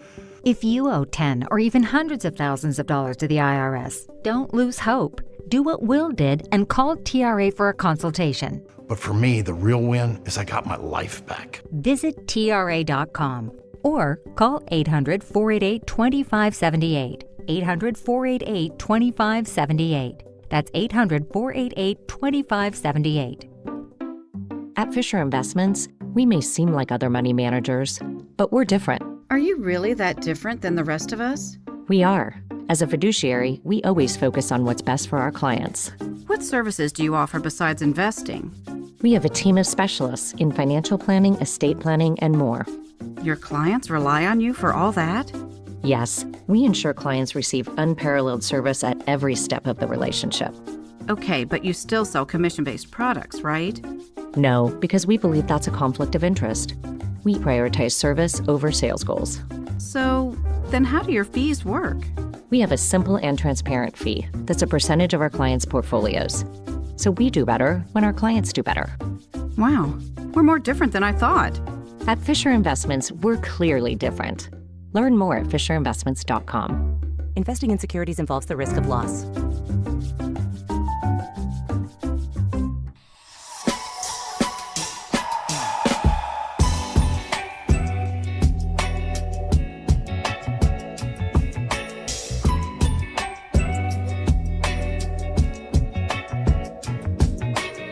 Afternoon home for Kings talk and so much more. The Drive Guys on Sactown Sports. Alan J., dear listener, I'd love any thoughts you have on this. If you don't want to comment on it, no problem. I had this thought today. I don't know. I was thinking about the Kings and everything going on and how it's sometimes a little tricky to figure out how supportive do you be, how critical should you be. I don't think Sacramento will ever be a major market until we get to a point where TV people in the Valley are critical of the Kings. I don't know if that's ever happened. It's kind of like a college town mentality. And I'm talking about no one in particular, everybody, and every sports report. Maybe there's some that I've missed. It's just very supportive, almost like this is a high school and it's our team. There's never any criticism of what goes on with the team on TV. Maybe I don't work in TV. Maybe I don't understand what they're supposed to be doing. But to me, Jay, if we're going to become a major market, we need people on TV who are willing to go, man, this team stinks right now, or that was really a dumb trade. But instead it's, the Kings took one on the chin and they're back at it against Utah next week. I don't know. My initial thought is that's, and we were just having this conversation off air. When it comes to TV and sports anchors, are they supposed to be giving their opinion, or are they just supposed to lay out what's going on? Because a lot of times when I see a TV hit, it's what happened, and then they go on to the next thing. They don't necessarily spend a ton of time analyzing. Now, not to get where we're going, but if you look at the NBC Sports of the world and the pre and post games, that's a little bit different. But of course, they're not gonna, and I understand. But that. local they're TV, not allowed to do that, right? But here's what I was gonna say. But local TV is different. When it comes to NBC, did you see this clip? Because I feel the same way about the Giants and all of this. But it's all about what they want you to do, right? And what they're telling you to do. Yeah, I understand all that. And I would say Deuce and Mo in particular, like Deuce will get a little feisty when the team does not play well. Sure. I've definitely seen that. But as far as, higher ups and things like that, we're not going to go there. Did you see this clip? This was last season, maybe before that. It was a panel of 4 for NBC Sports Philly. And they were arguing for, former players and, whoever, going back and forth about the team stinking. And somebody found it and said, you would never see this about the Giants. Like, you just wouldn't see this. So I don't know, because of the partnerships to the teams. The only reason I'm bringing them up is because they have legitimate shows, right? And it's the same thing when we be watching pre and post for the Warriors. Shout out our guy Bonte Hill. So I don't know where they're supposed to go with it for their forums and their platforms, but for local TV, I'll see people, because Matt George was in local TV and he would get after the Kings. They'll get after them on their own platforms, on Twitter and stuff. Right. I just don't know. I need you to give me an example of how that happens on local TV. Because I just think they're in and they're out. What do you think, Jay? Any thoughts? Yeah, I'm going to keep it real PC because I would hurt some people's feelings the way I would come at this topic. But I agree with you. I would venture to say as someone, and this is something that I'm not patting myself on the back, I'm not bragging, don't take it as that form. But I would say minus us 3, and if I sat down and really had an epiphany of a few other people, I'd say let's call it 6 people in the Sacramento market have worked outside of the Sacramento market. And to me, that's a big deal because point blank period, you mentioned Deuce and Mo and they're fans. And when you are a fan, you tend to, it's like, here we go, an analogy, right? There are musicians and artists that can come out with something, and because you're a fan of them more times than not, you tend to give them the benefit of the doubt of, okay, this is okay, but, it may not be their best work, but because you're a fan, your ear is kind of tuned to that. You tend to give them the benefit of the doubt. I truly believe that happens here in Sacramento with the media. I tend to think that happens with the NBC sports side of it. I think that tends to happen radio. I think that tends to happen television. I think that tends to happen with all the podcasts. I think, and I've been around a long time, and I think the media has always, since the Kings have been here and I've been here, been really kid gloves with the Kings. Agree. Now, it's a great point you raise that. And by the way, you guys both mentioned Deuce and Mo, and they're doing, I know that when they're doing like pregame stuff and post, and as you said, Deuce gets frustrated. I know that they're not going to tear into the team. Sure. No. Well, they can't because they're collecting a paycheck. Yeah, that's straight, yes. straight up and real is real. Yeah, but to your point, Alan, maybe, that's more something that's appropriate for networks, whereas the local people are just supposed to look, here's what happened at the game. Yeah. And maybe now it's like, that's what people come to a local TV station for now. They just, well, what happened at the game? Local television. Well, see, I think real fast, Alan, I would say, and I brought up the point of the 5, 6, 7 tops people who have worked outside of the market is, if you know, and you guys have worked in the Bay Area, why do you've done different genres of music, of media, which is music and sports talk and news and everything else, down to Stretchy B doing the weather and the traffic. Absolutely. The one thing about Sacramento is you're spot on, is when I'm down in LA, you can get a little more cutthroat. When you're in Houston, you're raised a little different in that area. So you don't necessarily have to bow down to the Kings. And I venture to say this. One of the issues that I've consistently said with the Sacramento market, I love my city, I love my hometown, is we don't have another professional sports team for the most part. The Republic are a notch below who the Sacramento Kings are.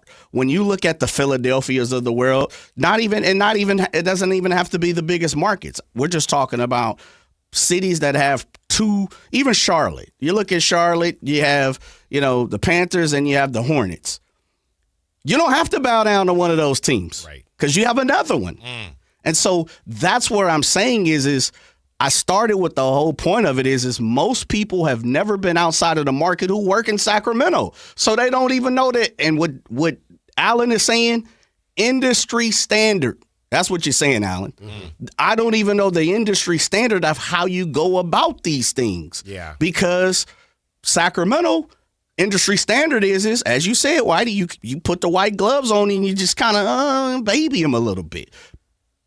I mean, it's the truth. Yeah. It's the truth. The more I think about it, there are definitely situations where we'll see them go viral on social media where there will be sports anchors that take time and they'll say it with their chest, whatever it is, right? I think somebody did that when the A's were leaving Oakland, but that was a special situation. But I have seen anchors do that. And, and Jay, we talk about media stuff all the time because we're continuing to, grow and do what we need to do push to feed our families, and I'm trying to make it really pop. Yep. But we've talked about it before where it's like people will tell you that local TV is struggling a bit. So I do wonder, Whitey, to your point, could they benefit from not necessarily just getting in with the hit, getting out? I know that demo is older, but a lot of times if you want to change that demo, I was just reading an article about this. If you want to change that demo, I already saw the highlights. Get out of the box a little bit. I already saw the highlights on the Kings. I've seen them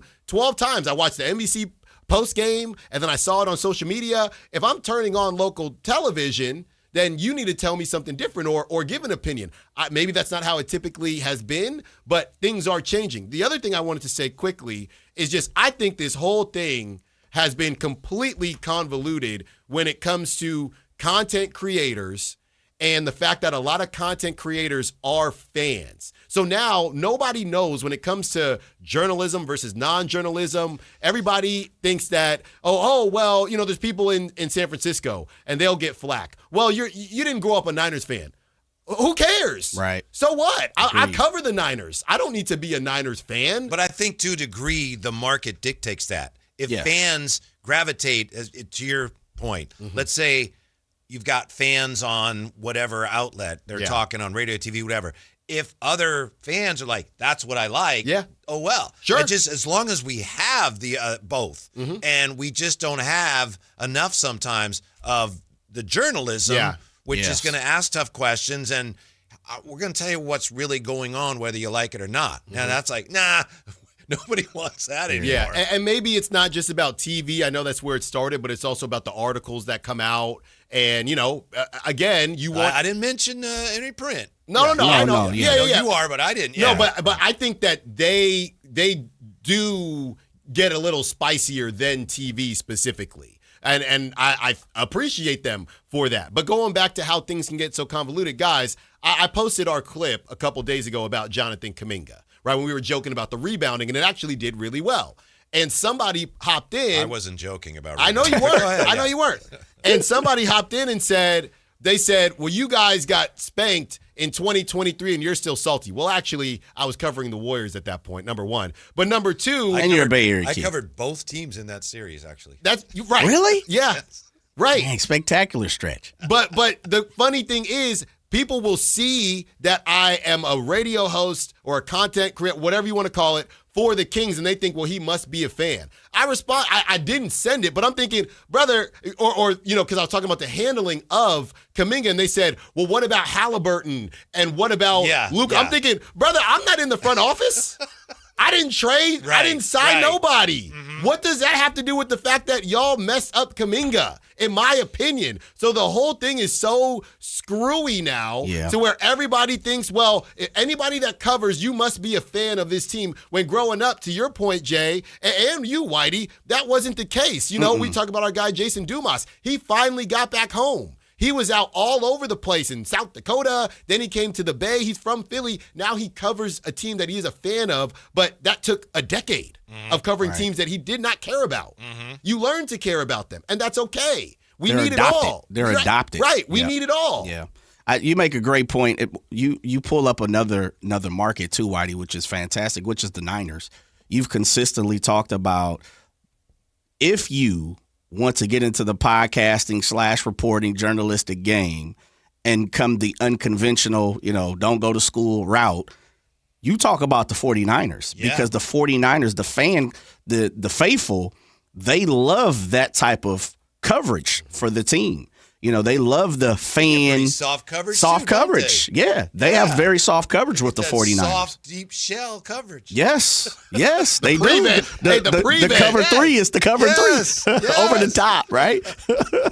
And what happens is we see it with the Niners on the field. 3rd and 17, you give up 19 because you have the soft coverage. And you have one person that really takes the other side of it more often, like Grant Cohn. And they hate it. And they hate it, but also he's very well known. He's an antagonist, though. Like he puts the crawl in the side to make sure of that. Because it's just like what Alan talks about with the 49ers. Nothing is ever wrong, but you can't win. And Grant Cohn is the one that's like, so if everything's peaches and cream, rainbows and gold pots at the end of it, then why you guys can't win the championship? And, so I 100% agree. I think the 49ers coverage is very white glovish. I think it's very kitty glove situation. Yeah. Speaking of the Bay, did the Warriors GM just take a swipe at Allen's guy, Jonathan Kuminga? We'll take a look at that, as promised, next on Sactown Sports.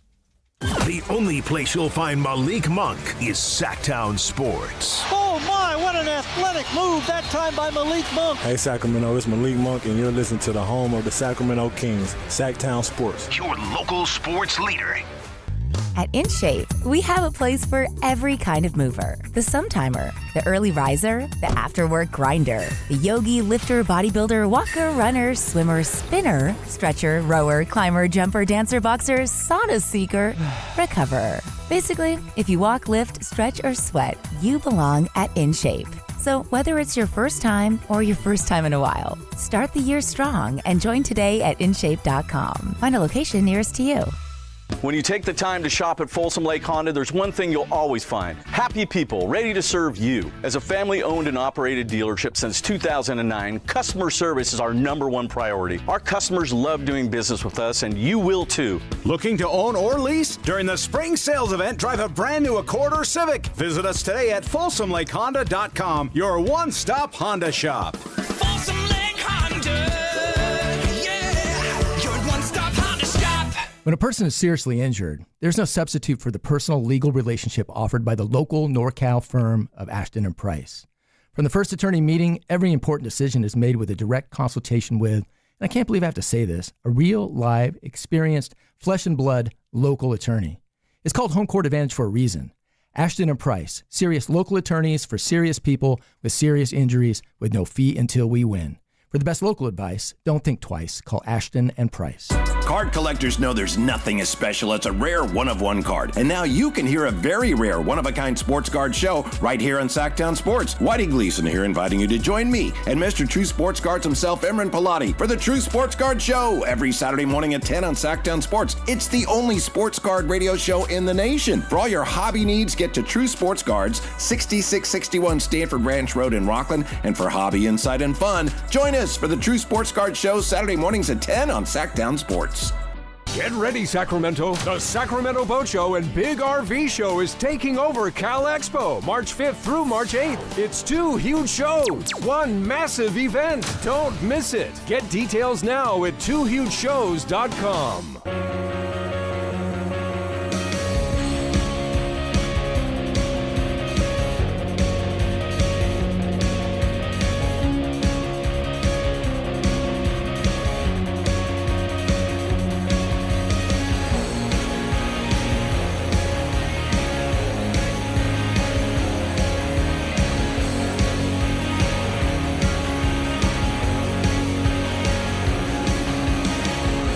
Drive Guys powering your afternoons Monday through Friday on Sactown Sports. Got some commenters here say they appreciate Real Talk. Here's Real Talk for you.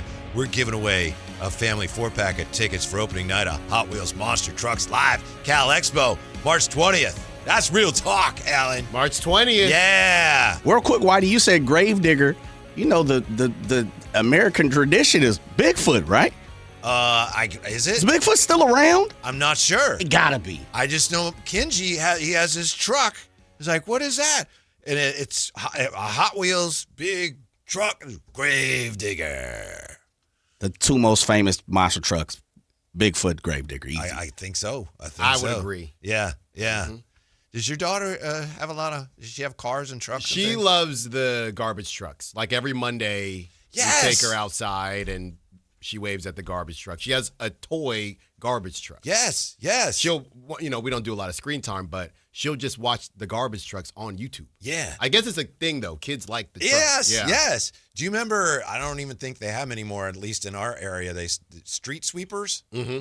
I remember when I was a kid, the street sweeper would come on our court, I would run to the window and watch it. Yeah. It was the coolest thing. Right. My buddy told me he went to this monster truck the last time it was in Sacramento, and he sees, my videos on Instagram, and he was like, you should probably think about taking her to see the monster truck because she's always running after these garbage trucks. Mm-hmm. We're looking for lucky caller number what, Alan? Caller number 3. Caller 3, 916-339-1140 to win tickets to Hot Wheels Monster Trucks. That's caller 3, 916-339-1140. Real fast. Why? I don't mean to detour where you going. Would it be cool if we got the drivers of Gravedigger and Bigfoot on? I don't know. Or do we not care about it? I don't know. I don't know if they do that. It'd be cool if that's something, if they're like wrestlers. Bigfoot is still around. I just looked up. They'll be in the house. Really? Yeah. You give me Bigfoot and Gravedigger? Yes, sir. And we're giving tickets away? Mm-hmm. A lot of lines lit up. I think I missed this one. How so? Well, I'm not familiar. Oh. With the trucks? With the trucks. Really? Oh, okay. Yeah. It's like wrestlers. Well, Jay's saying we should have the drivers. I don't know. Are they like? No, I know what he's saying. I know that. I don't know. I'm just saying. Is it a big deal? Yeah. You might have a guy's like, I don't really. Were you watching them on TV? I just know from the commercials. Okay. Is Monster Truck as big as it used to be? No, huh? I don't know. I remember I went to see the Foo Fighters once at the Coliseum Oracle, and the parking lot was like, this parking lot's way too full. It was full because Monster Trucks were right next door the same night. Huge crowd. Well, huge crowd. Well, it was a different situation for me, but when we went to the state fair this summer, we went and we parked, and I heard some music playing, but I couldn't really tell, and it was our first time parking that specific area when we got out there.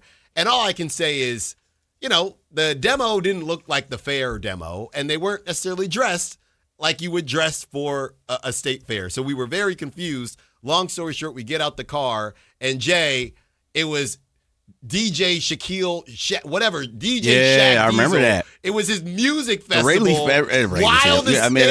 Cal Expo. While the state Yeah. fair was going, I was so confused. I'm thinking, what are we walking? I'm just going to see because Ludacris. When worlds collide. What Ludacris was playing that night. I'm thinking, y'all dressed like this for Ludacris? I'm just very confused. You got free tickets for Ludacris, didn't you? We getting on back in. I'm gonna expense them. I'm gonna expense them. Don't say that. Yeah, I'm gonna expense them, man. We coming up on a year, man. You know, we'll see who. I don't know if that back end's still open. It's probably not. We'll see who they got performing today or this year because they had some good performers last season, Jay. Aftershock lineup came out today. I saw that. Yeah, I saw thank that. you, Jay, for that. Yeah, Aftershock. That whenever I'm driving home, I see everybody walking. Doing That's their the thing. worst for us. Yeah, You got to literally avoid. I come down Garden Highway. right. When I'm coming to work, I take the streets. Yeah, good luck with that. No, we can't do garden. Nah, yeah. Did you guys hear that our freeway right out here was shut down at one point today? Really? Yes. Good thing or bad thing? Yeah, very bad thing. A shooting. What? Yeah. Didn't know that. Yeah, and I think there was somebody, and they were shooting at some other car somewhere else. I think they caught him, but yeah. Anyway, yeah, but I wasn't sure. I had to check, make sure I could get in today. Speaking of, no, I'm not. That's not. No, did the Warriors GM just take a swipe at your guy? Mike Dunleavy was asked if he's watched or heard about Jonathan Kuminga's fast start in 3 games with the Hawks, and he said, "quote I haven't watched anything yet. We've been really busy with stuff here in a myriad of different ways. I think with JK all along, I mean, the talent is there. This guy is a good basketball player when he plays the right way, when he does the right things. We wish him the best. I think he could do really well. He's a talented player, and for many stretches across his career here with the Warriors, he had some big games, some big moments, and some great stretches. We know he's capable of that," end quote. Yeah, I don't know, guys, how to say this respectfully, but, when you come in after Bob Myers, and obviously we know everything that Bob Myers did, all those championships, yeah, I just don't know if Mike Dunleavy Jr. is good at his job yet. I don't know, right? What has he done to show that he's good at his job? He brought in Jimmy Butler. What has he done to show that he's good at his job? That helped them last year. Yeah, and he gave him $120 million. Mm-hmm. So I don't really know what to do with Mike Dunleavy Jr. He did go on to say that obviously he's not going to say anything. Yeah, we didn't do a great job looking at vetting the Porzingis situation, but you traded JK. You take a swipe at him. He's lying. Clearly, he's seen the highlights at the very least. That's what I was going to ask you. I haven't watched anything yet. No, he's lying. That? No, he's full of it. Yeah. I think with JK all along, I mean, the talent's there. This guy is a good basketball player when he plays the right way. Which he would not do right in Golden State, but he seems to be playing the right way in Atlanta. Yeah. The subtext clearly is he's playing well there. He could have played well here, but he wouldn't do that for us. Which is not true. By the way, going back to the rebounding thing, did you know that he was leading the Warriors in rebounding this season? Huh? Somebody told me that. Somebody told me that on social media. Are we talking per 36 or something? I guess, but or average per. Yeah, it must be per. I mean, 36. you're coming at me with something, and then but I somebody push back, told you're somebody. Like, I don't really know. No, but somebody, they armed me with this information, and I wanted to make sure you knew it. Yeah, he was averaging the most rebounds. Was he really? Mm-hmm. On the whole team? Jonathan Kuminga? That's what I was told. Okay. That's what I was told. I hope you'll understand if I check that. I'm checking it myself. Well, that's what somebody told me. Oh, yeah. See, here you go. There you go, Whitey. Yeah. Yeah, he was at 5.9. Yeah, he was. Obviously, he only played 20 games, but technically he was averaging the most at 5. They have Draymond as the picture at 5.6 because he didn't play enough, played 20 games, but he was averaging the most at 5.9. Oh, okay. So I just want to let you know. Mm-hmm. The dude can rebound. Yeah. Well, I think that's one of his better rebounding years, isn't it? Statistically? Yeah, slightly. Yeah. About one or so. Had some big games, some big moments, some great stretches. We know he's capable of that. Let me just say this. I see this here. I see it there. I've seen it multiple places. I see it everywhere. And it's this question. did the Kings blow it by not getting Jonathan Kuminga? They were never going to get Jonathan Kuminga. The Warriors were not going to give them Jonathan Kuminga. Unprotected pick. Unprotected. If they'd have given up Keegan and an unprotected first, they probably could have got him, but that would have been stupid. I don't think they would have had to give up Keegan. I don't think the Warriors were really interested in giving them. That was the last thing the Warriors wanted is Kuminga. Boy, this could, as they're finding out now, and they knew this could happen, this could really blow up in our faces. If it's going to look really bad, make us look bad, the last thing we want is for him to do it up the road, up the 80. To your point. To the team that fired our guy, Mike Braun. Yeah, the only way we can say that the Warriors or that the Kings missed on Kuminga is if it came out that, hey, the Warriors wanted X and the Kings said no. And that X wasn't Keegan and an unprotected that's and how I Keon. feel. That's right? how I feel. So if it comes out and it was, they just had to give Keon and an unprotected or an unprotected and whoever, then yes. But without that information, nobody can necessarily say that the Kings missed out because we don't know if it was possible. They were interested. They met with him. He responded. Mark J. Spears, who is very reliable, said, Kuminga wants to go there. So I think the Kings did everything within reason they could do. It didn't work out, but I don't think it was a matter of they said, yeah, we don't want that. Yeah. I also don't know if I agree with you that we can assume that the Kings did everything within reason. Because I do think they probably could have put together a better package. But if they're smelling what's going on in the convo and they're thinking, this ain't, you're not really acting in good faith anyway, what are we talking about? That's because you have been operating for many months under the delusion that the Warriors want and need DeMar DeRozan. No. I'm talking about Keon, actually.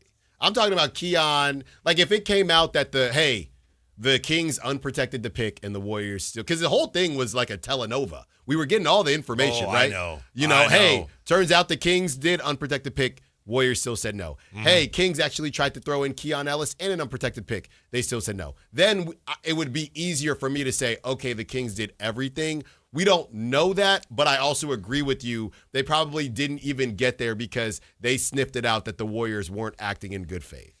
Looks like I need to walk back something I said yesterday about the Kings game, and I will do that, and we will roll on next on Sactown Sports. You never know what you might hear when listening to a Sacramento Kings game. Out of Keegan, going for another triple. Man, is he feeling it. Keegan, can he do it? Yes, there's number 11, Keegan Murray. Keegan steps back.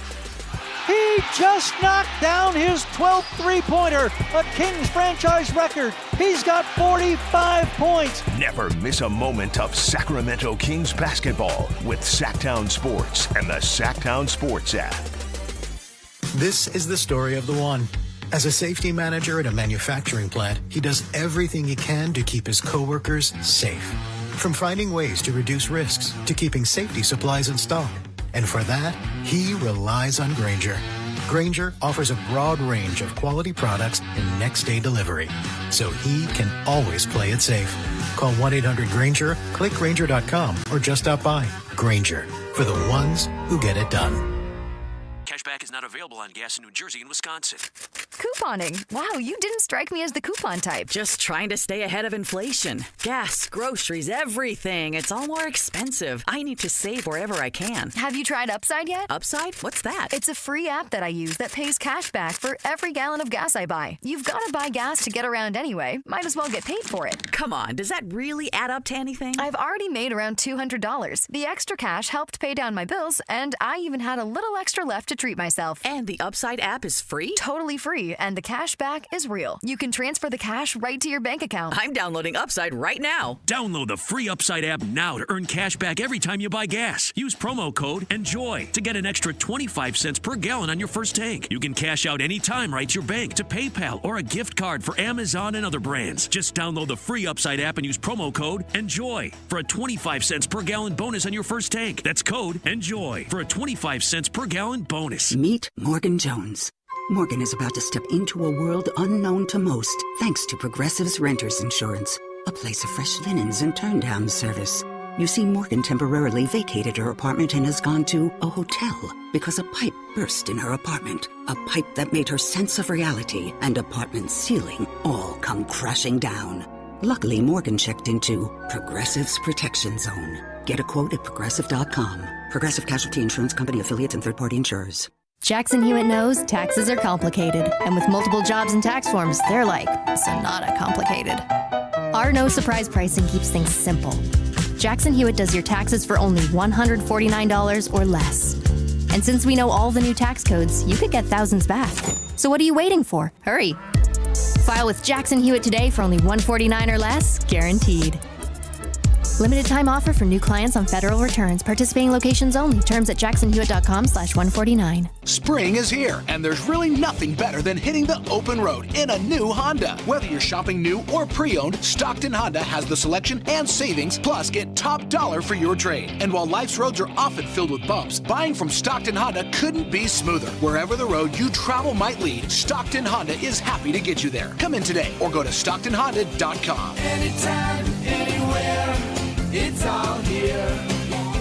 StocktonHonda.com. Guys, did you know your testosterone level impacts your energy, libido, sleep, weight, hair loss, mood, and even ED? And right now, Revive Men's Health Sacramento will check your testosterone for free. They've helped thousands of men since 2011 feel and perform better. They're so confident they can help you, they even guarantee it. Schedule your free testosterone test, exam, and consultation today. Call 916-277-8599. That's 916-277-8599. Or visit ReviveMen'sHealth.com. Country in the Park is back. May 8th and 9th at Cal Expo. Miranda Lambert.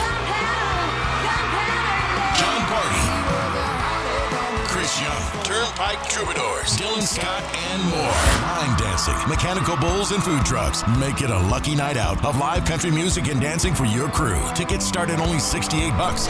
Country in the Park, May 8th and 9th at Cal Expo with Residents in Cal Expo and Gornick Academy. More info at CITBfest.com.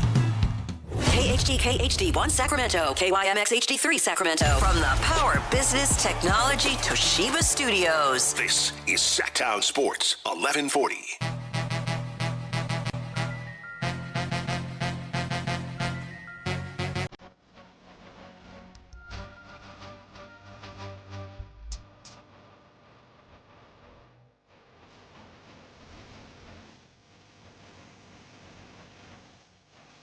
Live and local, it's the Drive Guys. Watch the show on youtube.com/Sactown Sports 1140. Or listen on the Sactown Sports app. Before we get back to the Kings game last night, and before I walk back what I needed to walk back, we could use your help with something.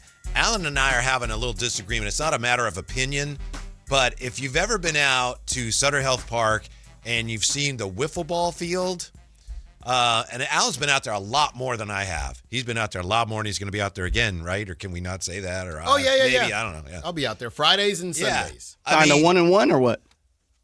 What do you mean? Oh, look, we Fridays and Sundays. Just come see your boy. Mm-hmm. That's right, and Dinger. Fridays after the show, obviously, because we do a show. Yeah, around there. You know. He is like Draper. No, that is not even close. I leave early or what's happening? It's a couple months. It's an hour. Kyle Draper never really left. It's once every month. Actually, it's not even a couple months. It's once every couple weeks. 1 day, 1 hour. KD.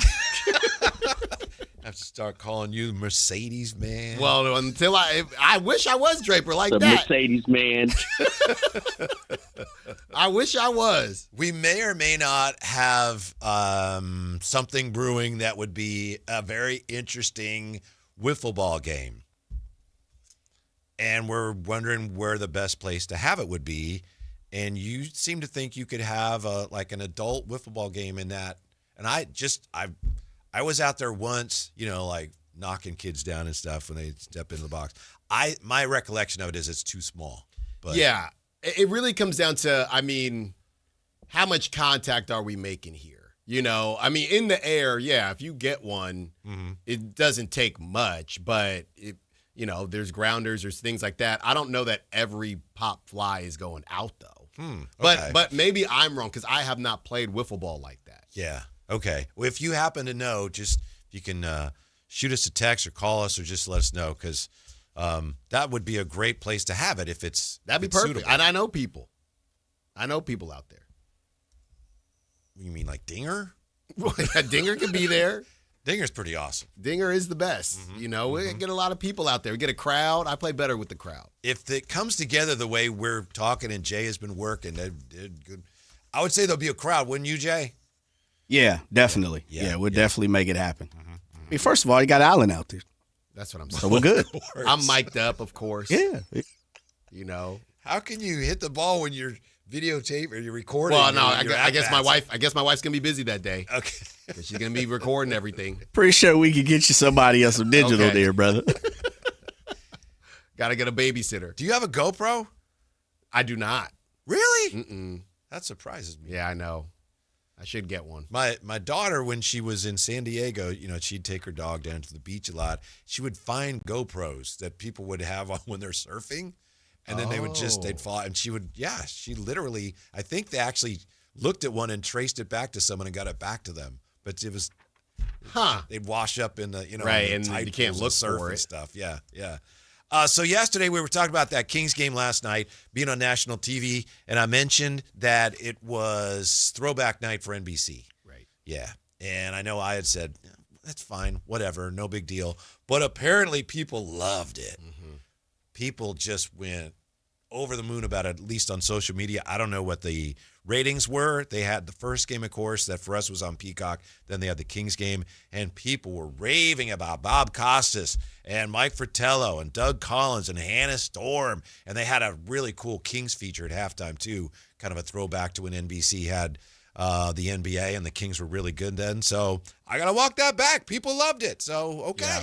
Yeah. Stand corrected. Yeah, and, I think it just is nostalgic. It reminds people of a simpler time, a different time, and, we were all younger at that time, so people love to think about those days. So I'm not surprised that people liked it. To your point, though, again, I don't know if somebody turned on and said, oh, I didn't realize they were doing this. Let me watch this now, versus just people that were already planning on watching. Exactly. I think a lot of it was people that loved it. They would have watched anyway. But, exactly. Yeah. But people did. It was kind of cool to see the old graphics. Yeah. I mean, were you old enough then? Oh, yeah. Did you watch a lot of basketball? Oh, yeah. Like I said, that's when, this is what would happen.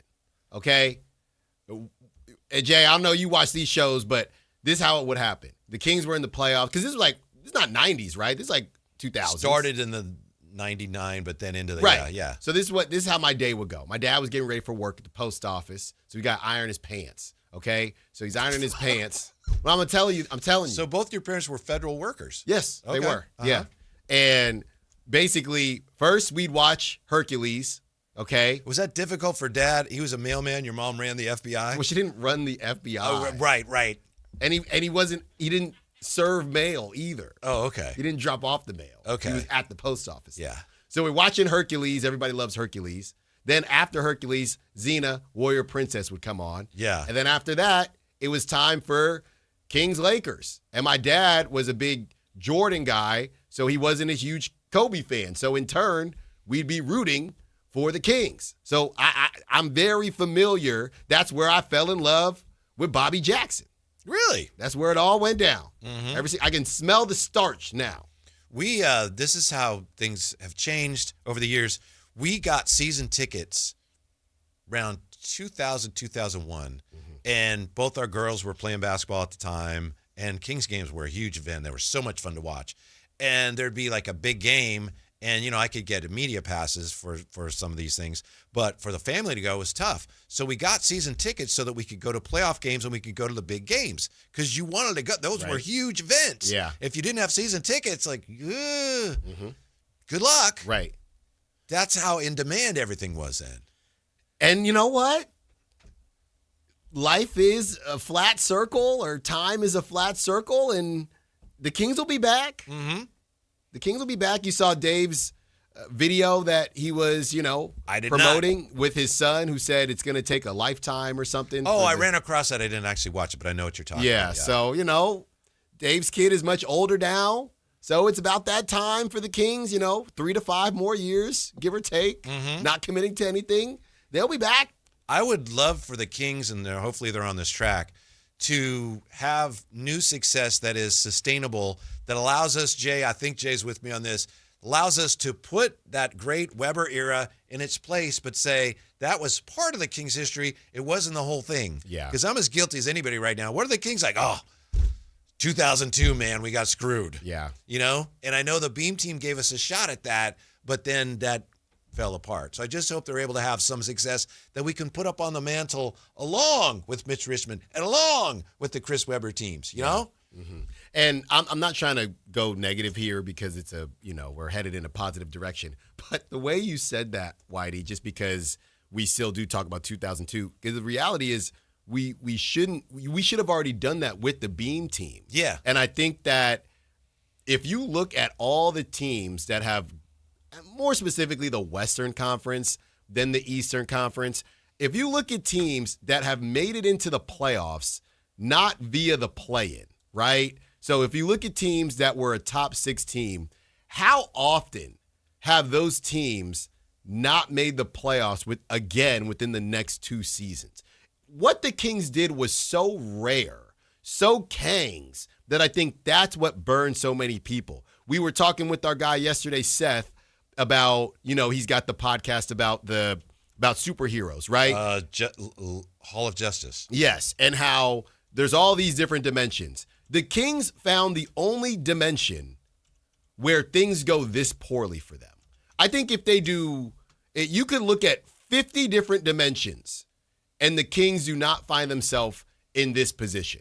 Because a team that enters the playoffs as a 6 seed or better, they're back in the playoffs either that next season or the season after that. And we can argue the injuries to Malik and Herter. Sure, Herter wasn't good that season anyway. But what they did is just unfathomable.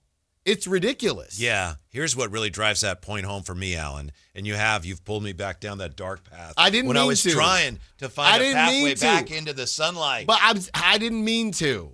But it was just right there for me. Because how did that happen? NBA playoff appearance droughts, longest current streaks. Charlotte 9, San Antonio 6, that's going to be over. Portland 4, that may end. Washington 4, Utah 3, Toronto 3, Bulls 3. Then you got the Nets, the Hawks, and the Kings at 2. And obviously the Kings is going to go to 3. So here they had 20-year streak of not being in the playoffs. They broke that, and they've started another streak. Yeah. And I know it's just a short one, but it's already up there with some of the longer ones in the NBA. Right. And read those teams again. Charlotte is at 9. Okay. Could break that this year. San Antonio at 6. That's toast. Portland's at 4 seasons without the playoffs. They might get in. Washington 4, Utah 3, Raptors 3. They're breaking that, right? Bulls 3, Hawks 2, Nets 2, Kings 2. So all of those situations are completely different from the Kings. Like the Nets, for example, they had KD and Kyrie. Other teams went into tank mode. The Kings are the only team with that shortened streak that kept their core, essentially. A lot of those teams, they started because the Jazz, for example, hey, it ain't working, so we got to blow this thing up. Mm-hmm. The Kings are the only team that essentially has a very short streak, but it's based on them still running it back. They did not enter the tank after that. I know the Hawks didn't really either, but the Hawks are kind of also did, and now Trae Young is gone anyway. So somebody wants me to ask you a question here, but ask Alan when the Kings will be back. What's his prediction? Who's that from? It's one of our fine account executives. When are the Kings going to be back in the playoffs? Yeah, apparently. You're putting that on me? Uh-huh. When are the Kings going to be back in the playoffs? What is it, 2026? The Kings will be back in the playoffs. I won't tell you who it is, but when the Kings made the playoffs in 99, before the next season started, they had a parade, and they had the new morning show on this station at the end of the parade in an orange Cougar. And that gentleman drove it. It was his Cougar, and I was in the parade. I was in the Cougar, and we kept stalling and falling behind the parade. So it's like we're losing the parade. Yeah, right. Here we go. Okay, hey, we're the new morning show. I'm going to say this is the 2026 season.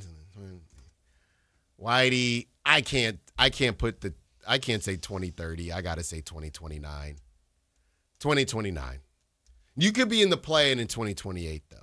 But I'll say 2029. I don't know how realistic that is, but I'll be my mom's watching, my mom's listening, but I can't say 2030. I just can't do it.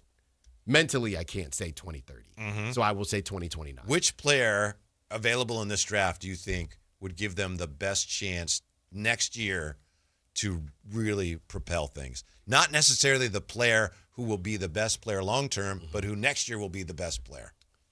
AJ DeBansa. So is he probably the answer to both those for you? Yes. Yeah. That's just what it is for me. And if you saw somebody, again, we'll see what they do if the Kings are able to hop back in at the bottom of the first round, or if they get lucky. Like, you can take Cam Boozer. Like, let's say they don't do let's say the redundant rule doesn't happen and the Kings get 3 and they take Cam Boozer because that's the thing that they should do. And then next season they get lucky, they stink again, and they get the first pick. And we know, we've talked to a couple people, 1 and 2 is supposed to be good next season. It's very shallow of a draft, but let's say they get lucky and get 1 or 2. I read somewhere today, I don't know if you've heard this, but the year after that also right now, and I know it's, we're talking about really young kids, next year and the year after are not expected to be great. 28 is supposed to be bad too? Yeah, I have to double check that. See, man. But who knows? No, they can't do that. Yeah. No, we know for a fact 1 and 2 next season in 2027, they will be good. And I was talking to some guys from No Ceilings. We're going to have them on a ton as we get closer to the draft. I'm pretty sure they're going to make us feel better about 2027, Whitey. Really? I think so. Everybody that we've talked to have said that the 2027 stuff is a little bit overblown because of how good 2026 is. So I think we will feel better. We go out, you get Cam Boozer, if that's what you got to do, and you get back in the tank in 2027 and you get another top 3. And I think now you're going into the 2028 season. That season, you sniff the play-in. The next season, at that point, DeBance's in his 3rd, 4th year, or Cam Boozer's in his 3rd, 4th year. Keegan Murray is doing his thing, and then you get the other draft pick from 2027. Yeah, I don't know. Like I said, 2029, you might need a win and be in. You might be 8 in a play-in, and you win the second game. Here's why I think that as long as he's healthy, that Darren Peterson would be the best pick for the Kings, because he's the best shooter. And this is not the best day to say that, because he was 3 for 18 last night and 2 for 11 beyond the arc. But of all those top players, and Wagler's a good shooter too, but DeBansa might end up being a good shooter, a little erratic and a little raw. But Darren Peterson right now, he's a really good shooter, and the Kings are not a good shooting team, and that's an area in which they've been deficient since the Beam Team year. No, I hear you. I just think that I would form a team around that over the next however many years up to 2029. Well, I go get Richie Saunders. That's number 1. I've already said that. But, sure. But after that, shoot, I'm all in. But I'm reworking the roster to match what DeBansa needs, though. That's what I'm doing. Like Malik, you got to go. Like, everybody on the floor is going to be 36% and up. That's what I'm doing. You're not going to have Sabonis anymore, and I know Max isn't that guy shooting the 3-ball yet, but I just would surround, just like they do with LeBron. I'm not calling DeBansa LeBron, but if I got DeBansa, I would just say, we need at least 3 shooters on the floor at all times. That's what I would do. Now, it would be nice for him to shoot, but Whitey, you add Darren Peterson to this team full of bricks, I don't know how much that's helping. Oh, I think it's helping a lot. At least there's one guy that can make a jump shot. At least one. Yeah, and he's going to be taking more shots than some of them. You made an interesting point last night when we were exchanging texts. We've talked, speaking of jump shots, about Devin Carter and how he had trouble finding the range on his jump shot. But as you pointed out, inside of 5 feet, he struggled a little bit as well. His touch is not great. Not great. I mean, how many times does he get to the cup? And I don't even know if they're bunnies per se, he just doesn't have a great feel for putting the biscuit in the basket from close range. Like, he can get to the cup, but you'll even watch him, right? As he's trying to do a finger roll, it's just off. Well, I think it relates to what Drapes told us last time he was on. Devin Carter at times has been guilty, and he still has a habit of being guilty of maybe driving too much, like forcing things. Some of that, I think, is because he doesn't have a lot of faith in the jump shot. So I think what happens sometimes, he'll get to the bucket, and then he'll be kind of caught in between. It's like, and he'll have to take a really tough shot. Some of them aren't that tough, though. I hear what you're saying. I also don't think... I'm just saying I think that's part of it. I don't think he has great touch, though. I just don't. And that's the type of stuff, just like you in rebounding. You're either born with it or you're not. No. I don't know when it comes to that type of touch, can you learn that? You're a guard. You should already have that. And I'm not bagging on him. It's just he missing layups. That's one of the things players work on, players work on. If you get there early, and I don't know how long this has been going on. I first really started noticing it around the pandemic that year when I was doing stuff pregame for the Warriors. And in individual drills, it's like it's part of what they do now. It's not just shooting jump shots, but that floater. Mm-hmm. Everybody works on that now. Right. Because, a lot of these teams have, the Kings don't, but a lot of these teams have shot blockers. So you got to find a way to leave here with something. Mm-hmm. And maybe you're not able to get all the way to the cup. That's why the mid-range, Whitey, isn't as dead as everybody would like you to believe, because all these teams with shot blockers, you get in there and there's Jared Allen just waiting for you, or Chet, you just, to your boy Kingston Flemings, just pull up with the midi and get on out of town. Mm-hmm. I'm just looking here at Devin Carter's college numbers. His first year, 19 years old, South Carolina, actually, he shot 27% from three. Next year, he went to Providence, shot just under 30%. You round up to 30. And then as a senior, or not as a senior, but his last year there, shot 38%. So, and his free throw percentage is 688, 720, and 749. So he wasn't a great shooter in college. No. And he is a freak athlete, so he got away with it. It was basically, go fire up when... Whitey, I've never seen that before. I'm sorry.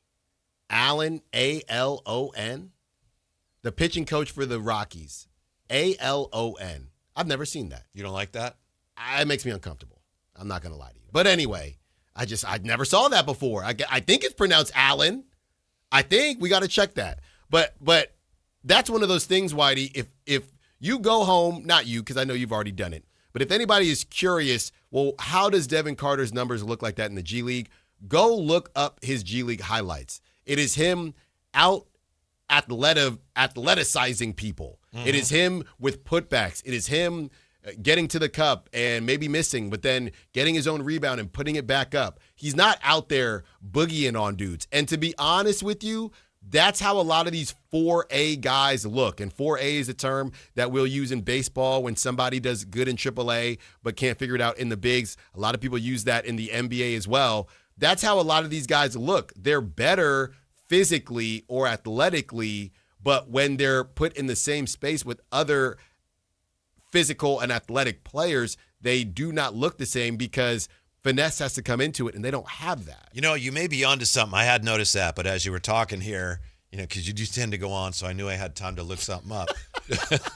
Get a sandwich. Yeah. I'm talking to, salespeople. Field goal percentage by distance for Devin Carter. This is right now? This is last year and this year.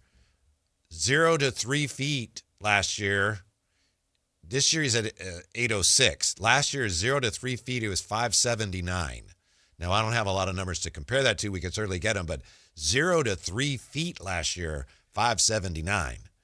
3 to 10 feet, last year is at 412 on 3 to 10 feet, and this year at 457. Yeah. 3 to 10 feet. Those are just missed layups. Now, maybe some of it's being forced, sure, but I don't know, man. It's just the eye test. He just doesn't have that touch.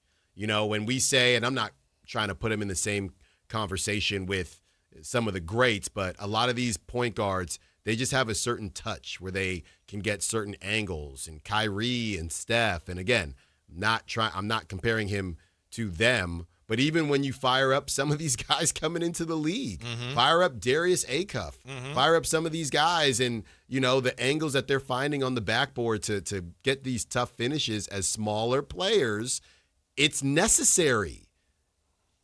You have to have something. You know what else is interesting about Devin Carter and his shot chart, and this will be the end of it.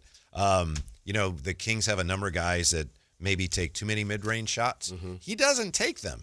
No. I'm not saying he should, but he's a more modern player. Three are in the key, shoot the three or drive to the basket. He doesn't really take the mid-range jump shot. There's no money out there for him. Yeah. There's no money out there for him, Whitey. I'm glad he doesn't.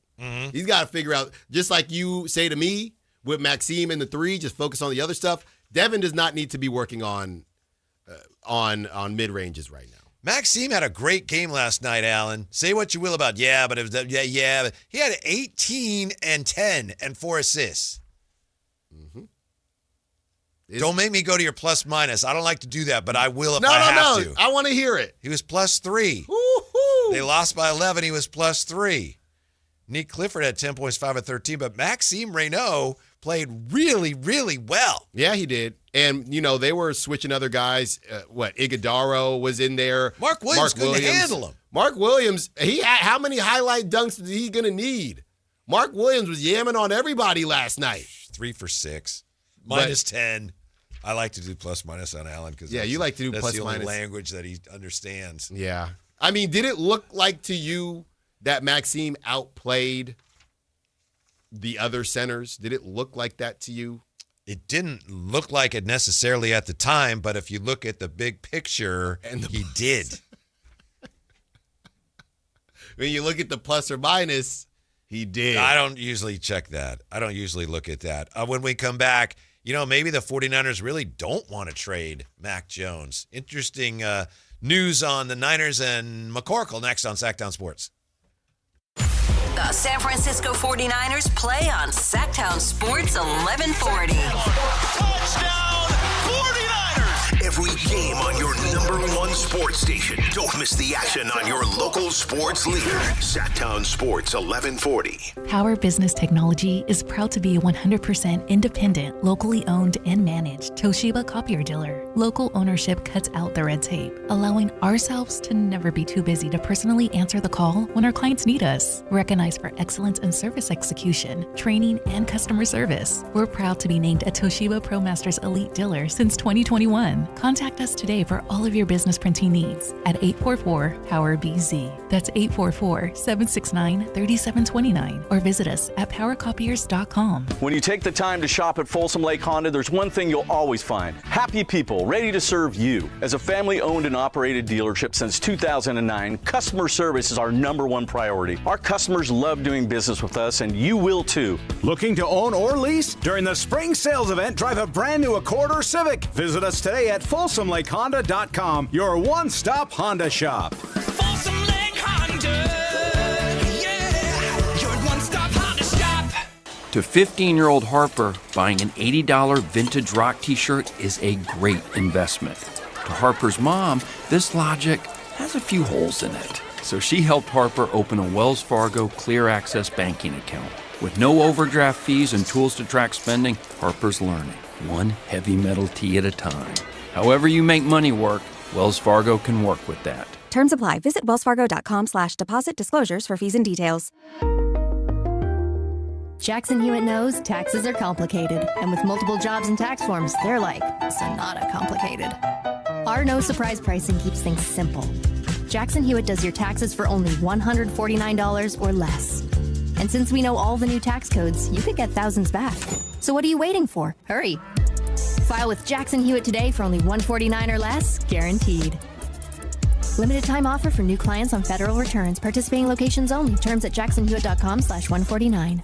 You still thinking job change in the new year? Yeah, I need something that's in high demand and more stable in this economy. IT? Yeah, cybersecurity, maybe even AI. That's what I did. Really? How? Went to My Computer Career. You don't need any prior experience, and you could start your new career in a matter of months. A lot of IT pros go to school there, too, to level up. Sweet. Are classes online or on campus? Both. Wow, I'll check it out. Thanks. Make this your year. Take the free career evaluation now at mycomputercareer.edu, an Elite CompTIA certification partner. Financial aid is available to those who qualify, including VA benefits. Golf to Go is brought to you by the Hagen Oaks Golf Super Shop. Here's Frank LaRosa. In golf, a tee can refer to the area where you hit your opening shot on any hole, or it can be the little piece of wood or plastic that holds your ball off the ground so you can hit your tee shot. Now, if you're not already confused, let me try harder. In earlier times, golfers made tees from little heaps of sand, and the sand was kept in little boxes called tee boxes, which gives us the historical connection and gets us back to where we started. Various types of reusable tees were invented over the years, made of rubber, cork, or paper. But the first commercial tee like we know today was the Ready tee, invented by an American dentist in 1921. It was white wood with red tops, so they were easy to find. Today's tees are made of wood or plastic and come in many colors, and there are anti-slice tees, friction-free tees, brush tees, flexible tees, and even biodegradable tees. I'm partial to a tee with contrasting color measuring points, so my ball is teed up the same height every time. Check your local pro shop for lots of choices. That's your Golf to Go. I'm Frank LaRosa.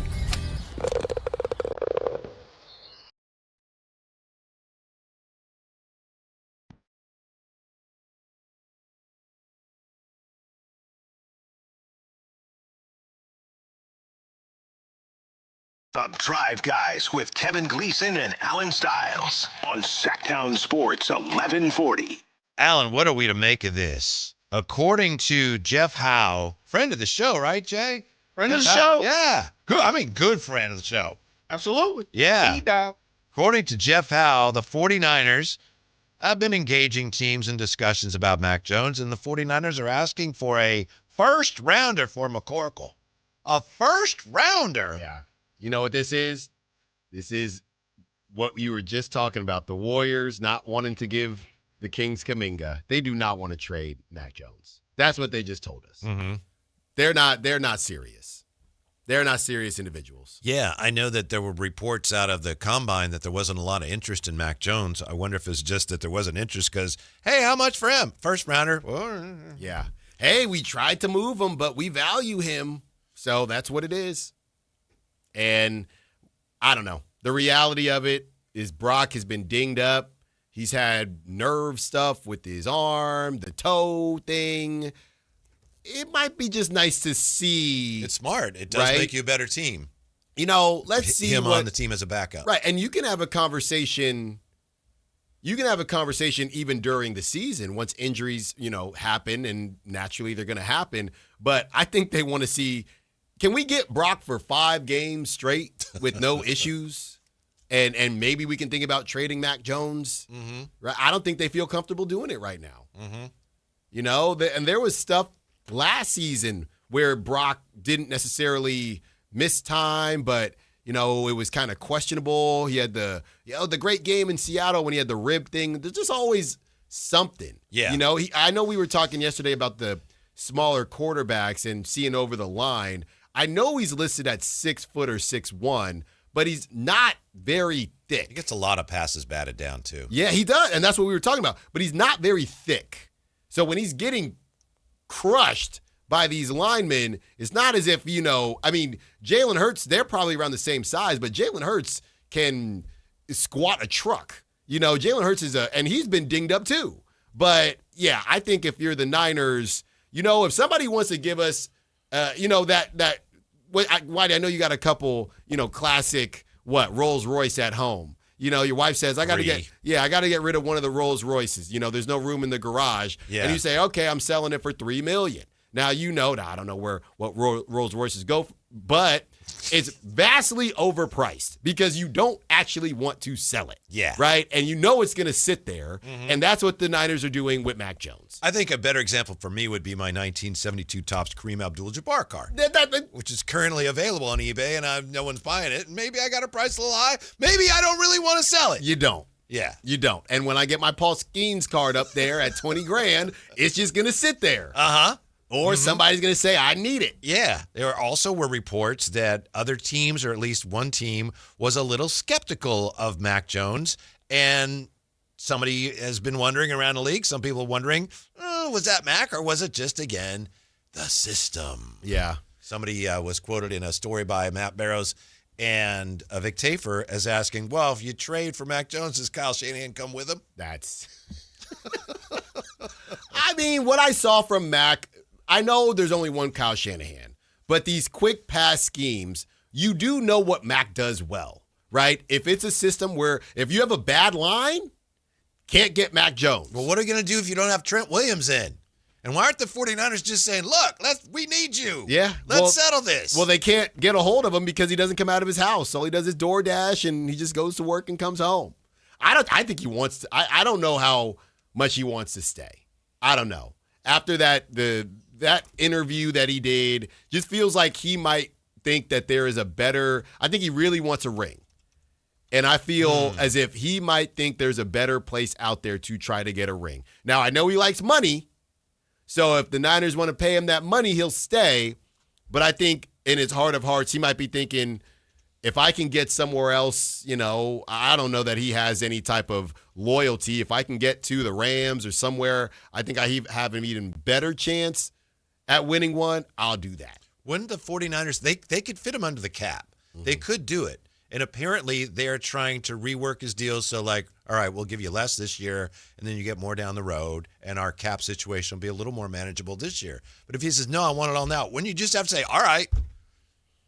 That's what they did last time, though. And he knows that. But their offensive line is already full of question marks, and he's pretty good. Yeah, it turns into a matter of principle. And if you're the Niners, you can't try to stand on business right now. You can't try to it's probably bad in principle to have somebody just holding you hostage, but that's the situation you've put in by being unable to draft properly. The 49ers can sit here and watch the Rams trade all these draft picks for Trent McDuffie because they need him and he's really good, and then you're going to quibble with Trent Williams, maybe to the point where he's going to leave? Yeah. Doesn't sound good. That's not how you keep up with the Rams and the Seahawks. No, and the Seahawks, I don't know if it's not even about repeating because we know how tough that is, but even still, they're going to be in the mix. They're going to be a headache. And the rest of the NFC, Bears on the way up. And I think the Eagles will try to figure some things out. This is just not the time to bleep around. Now, what does that mean? The Bears will be good. I think the Eagles will try to figure some things out. I think the Eagles, they won the Super Bowl a couple years ago. Yeah, I know they did. So I think I'm just being honest with you. If I were watching you on TV and you said that, I'd go, Well, it depends on how much time I have, if we're up against it or the Eagles are going to try to figure things out. Yeah. Aren't all teams? Yeah, but, the Eagles have more of those bones, right? Because, like I said, they did win a Super Bowl a couple years ago. They had a lot of drama this season. Still know that, yeah. A.J. Brown, they might end up trading A.J. Brown, but the Eagles had a down year. What I'm saying is there were some teams that exited the chat this season, and they're going to be back in the conversation next season. According to Mike Garofalo, NFL insider, Trent Williams and the 49ers, from my understanding, there's been no progress since last week when the 49ers talked about the optimism that they would get a new deal done with Williams to remain with the 49ers heading into this upcoming season. There's still work that needs to be done there in the next couple of days to make sure that Williams does not hit the market. If he does, there's going to be interest. My understanding is that he still believes he's got at least 2-3 good years left in the body. He's certainly played like it, but he and the 49ers are going to try to figure things out. No, he didn't. I don't even know. Yeah, that's a guy that you really need, still playing at an all-pro level. He plays a position of need for you. I was assuming last week when Schefter had the report that, the 49ers, they may have to part ways with him. I thought, okay, that's Schefter. He's getting it from the Shanahans. Right. And it's just a way to try to warn Trent Williams, hey, we might not be able to pay you. And I thought, it's no big deal. But here we are. Yeah. I would still be pretty surprised if they lost him, though. It could have disastrous consequences if they did. Which is why I don't think it'll happen. Now, you lose somebody like him, you might really, and I know you're going to get a bunch of guys back, you might be talking about a real, with George Kittle coming off that Achilles, you might be talking about an actual rebuild year. Yeah, this season. maybe. Jay, if I'm Trent Williams and I know the guys that are lined up next to me on the offensive line, and I'm looking at this team and how much they need me, I'm not willing to work with the 49ers. I want them to pay me my money. Agreed.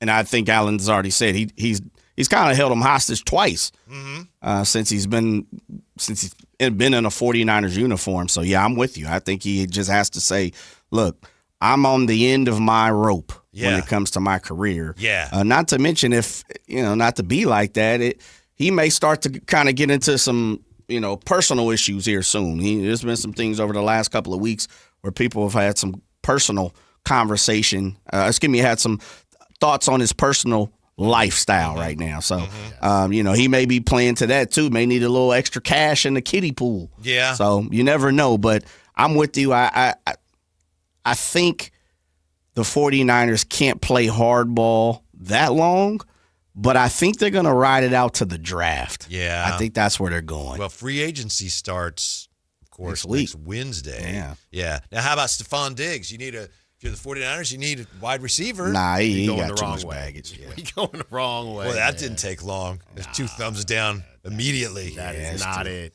That's definitely not That is not it. I mean, if you're going to go get – I've seen, conversations, and the Eagles as they're going to try to figure some things out, as I mentioned earlier, Whitey. But A.J. Brown is a name that I've seen Niners might be – obviously a bunch of teams are going to be interested in him, but that could be a fit. To be honest, I don't know that I see a fit because I've never really seen Kyle Shanahan with a traditional receiver. I think it's because he played wide receiver in college. Yeah. And so he's looking for another version of him. That's a problem. Which is like, okay, but you need somebody better than that.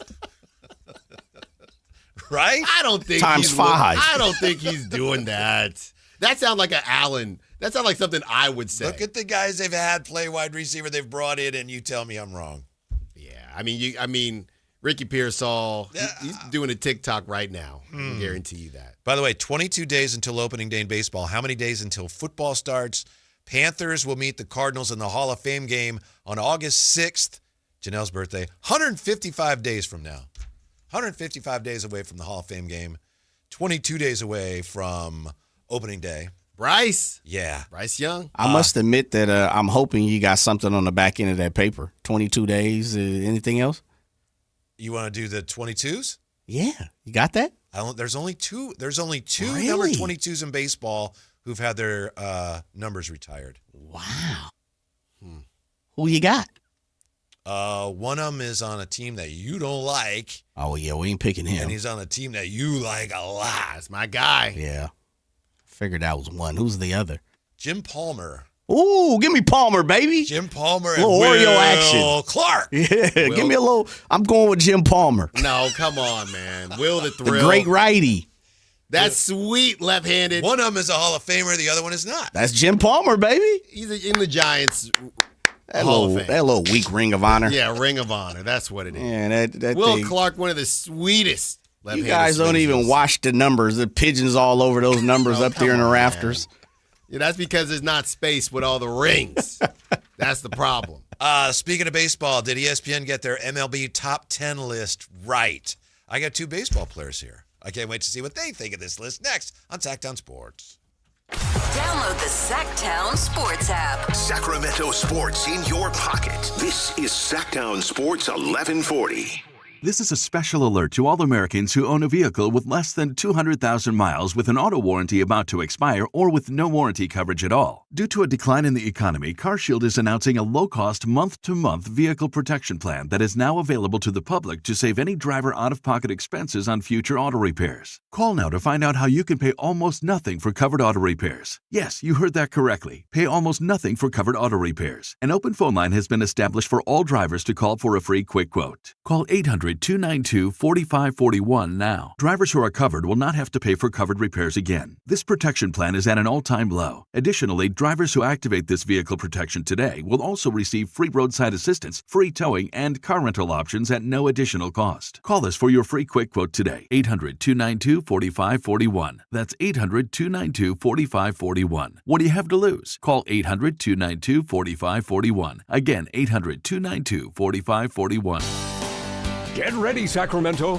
The Sacramento Boat Show and Big RV Show is taking over Cal Expo, March 5th through March 8th.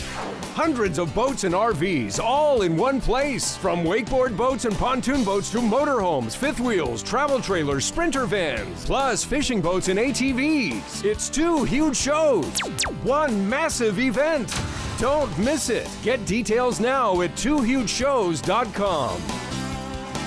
Guys, did you know your testosterone level impacts your energy, libido, sleep, weight, hair loss, mood, and even ED? And right now, Revive Men's Health Sacramento will check your testosterone for free. They've helped thousands of men since 2011 feel and perform better. They're so confident they can help you, they even guarantee it. Schedule your free testosterone test, exam, and consultation today. Call 916-277-8599. That's 916-277-8599. Or visit ReviveMen'sHealth.com.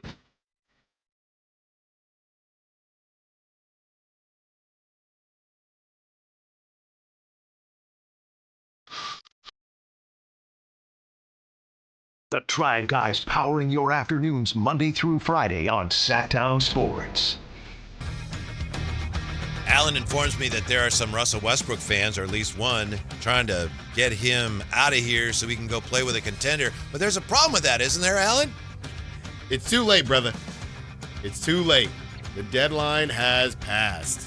But sorry to the name of them is Russell Westbrook Stan, and it's at Why Not Brody 2. He played pretty well last night. Yeah. I think he was keenly aware of the fact that that was a nationally televised game. Good for him. I think they all were aware of it. Yeah. Says the 30 plus minutes that him and DeMar played. I think I'm going to be honest with you, Whitey. I think they wanted that one. You know, there's a certain level of pride that you have in a nationally televised game at home. Okay. I think they wanted that one. And I was very impressed with the Suns. Yeah. I really was. Precious played 39 minutes. Well, I'm glad they didn't get it. I hear you. Max played 36 minutes. Yeah. Max had a great game. He had a great game. Neek, I know he ended up with 10, but that was not a great game. Out of those 10, I think all 10, maybe 7 of those 10 was after the game was essentially over. Well, he missed all 5 of his threes. Yeah. He had, 8 rebounds, 4 assists. Neek is kind of looks like there's a good chance he's going to be the player that Devin Carter was supposed to be in some ways. I agree with that. Mm-hmm. Yeah. And that's why it wasn't, it was interesting at Summer League when Devin was getting asked about Neek. A decent bit. I was just sitting there. This is interesting. Yeah. There was definitely okay. And I feel Devin, if you're asking me about somebody Of course. that But they played really well together in Summer League. they did, but they also knew, there's something there. Mm-hmm. Something there. Mm-hmm. Not that we've given up on Devin Carter as of yet. And getting opportunities now, though. Yes. The one thing that I really learned last night to appreciate about Russ is that with all these losses, the fact that he plays so hard, even in the face of all these losses, and he gets into the grill of other players, I know the Lakers, I think it was Luka and Reeves were kind of making fun of him. Yeah. Because it's like, you're saying ball don't lie, you're down 19. But that's good to have. Right. Somebody who's playing at that level, whether we've lost 9 in a row or we've won 2 in a row. Yeah, I know. I mean, that was the joke, right? If Russell say check rock if he's playing your grandma. He would dunk on your grandmother. He does not care. Mm-hmm. And that's who he'll always be. Yeah. Well, I know you guys care about baseball. And ESPN's baseball experts have put together a list of, I think it's the top 100 players in baseball right now. We'll look at the top 10 and see if you agree with these. I can't wait. There's a couple I don't think Alan's going to like. Okay. Can you guess the only team that has 2 players in the top 10? The Smurfs. Nope. Hmm. They have number 9 and they have number 7 on the ESPN list. Again, this list might not be right. It's opinion, but I'm just asking you to guess the list. I don't think it's the Yankees. Yankees, no. Yankees have at number 2. These are pitchers and position players? Yes. Together? Yeah. They have number 2, Aaron Judge. He's number 2 on the list. But this team Who am I has missing? It's not the Smurfs. Oh, is it the Mets? No, the that'd be Mets Soto, and good that's guess, it, right? They have Soto at 5. Yeah. This team has a catcher at 7 and a center Seattle. fielder at Seattle. 9. Gotta be Seattle. Who the heck is at 9? Rodriguez? It's not Julio Rodriguez. Yeah, it's gotta be Julio, right? Rodriguez. Yeah. That is ridiculous. I knew you would. Julio is the 9th best player in the league. That's what they're saying? That's what they're crazy. Yeah, I don't know about that. That is crazy, man. Yeah, that's off already. Give me a Rosarena over Julio on his own team. I don't know about that, but Are you serious? I'm just telling you who's on the Who's list. the top 10? who's number 1? We know number Shohei, 1. right? Yeah. 2 was what, Aaron Judge? Yes. All right, I'll who's I'll start 3? from 10. Can I go from 10? go ahead. Yeah. 10, Ronald Acuna Jr. Yeah. Stay on the field. Yeah. Number 9, Julio Rodriguez. Ridiculous. He plays the game with energy and enthusiasm, always smiling and always playing hard. If you're going to have Acuna 10, there's no way that – because my whole thing is, he he hasn't been able to stay healthy. If you have Acuna 10, there's no way Julio Rodriguez is not. 3 top 10 MVP finishes, 2 30-30 seasons. But is this coming – like, how are they – Is right this now, how they're going to perform, or last year, just right now? Yeah, he's a top 10 guy, dog. Come on. Yeah. Hit 290, 341, 560 in the second half last year. That dude is legit, bro. You Who are you Johnny talking come about? lately. Who you- Acuna. No, you talking about Rod? I'm talking about J-Rod. Okay, Yeah, gotcha. yeah. Number 8, Garrett Crochet. Okay. What? Yeah. Pitcher. What are we talking about? He won 18 games and led baseball 255 strikeouts. So that means passing. This is, I think, all of them. That was written by Carabel, but I believe this voting was done by all of them. Crochet is the 8th best player in the league. That's what they're saying. Mm-hmm. Oh, in both leagues. Yeah, come on. Number 7, Cal Raleigh. Whatever. I got to see another season. Can I say that? Uh-huh. A lot of people have one good season. I got to see another season from Cal. It's one of the most important questions heading into 2026. Can Raleigh do it again? That's what they ask. This ranking suggests the panel believes he'll remain one of the top players in the game. The panel, huh? Number 6. Where's your card, Alan? Paul Skeens. Yeah. Climb on up. He should be higher. Yeah. Season prediction, 18-4 with a 2.03 ERA. That's saying the Pirates are going to win a lot more games. Yeah. So that must mean Scooble's like 3 or something. Yep. Number 5, Juan Soto. Yeah, he's top 10 guy. Okay. That's a lot of money. Number 4, Tarek Skubal. Bay Area. The 4th best player in the league? Uh-huh. Didn't he win 13 games last year? Yeah. Mm. Giants on the way, man. Trust me on that one. Skubal will win his 3rd consecutive Cy Young Award and then hit the free agent market. That's their prediction. Okay. Number 3, at shortstop for the Royals, Bobby Witt Jr. Oh, come on, man. This team, never mind. I'm checked out. I like him, but 3? Top. Maybe, Jay, I got to double check. Let's see. Something's got to be up with this. Like, they must be prognosticating or annual something. rank list of the top 100 players in baseball. And how they're going to perform this year? So It doesn't say that. That's what I was double checking. Yeah. Yeah. Wow. So Shohei, Aaron Judge, Bobby Witt Jr., Skubal, Soto, Skeens, Cal Raleigh, Garrett Crochet, Julio Rodriguez, Ronald Acuna Jr. No Vlad in there? Got to be like 12. 11.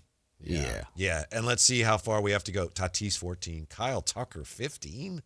That's great. He sat on the market. He took a short-term deal. Okay. All right. See how far we have to go before we get to Gigante or Athletic. I mean, Devers is probably going to be like 28. That'd be my guess. Mookie Betts, 25. Trey Turner, 20. Logan Webb, 27. Okay. 27th best That's pitcher. about in right. baseball. That's about right. Uh-huh. We'll take that. He does have a notable home field advantage, but his track record of durability and success makes him one of the safest bets for 2026. 29th, Nick Kurtz.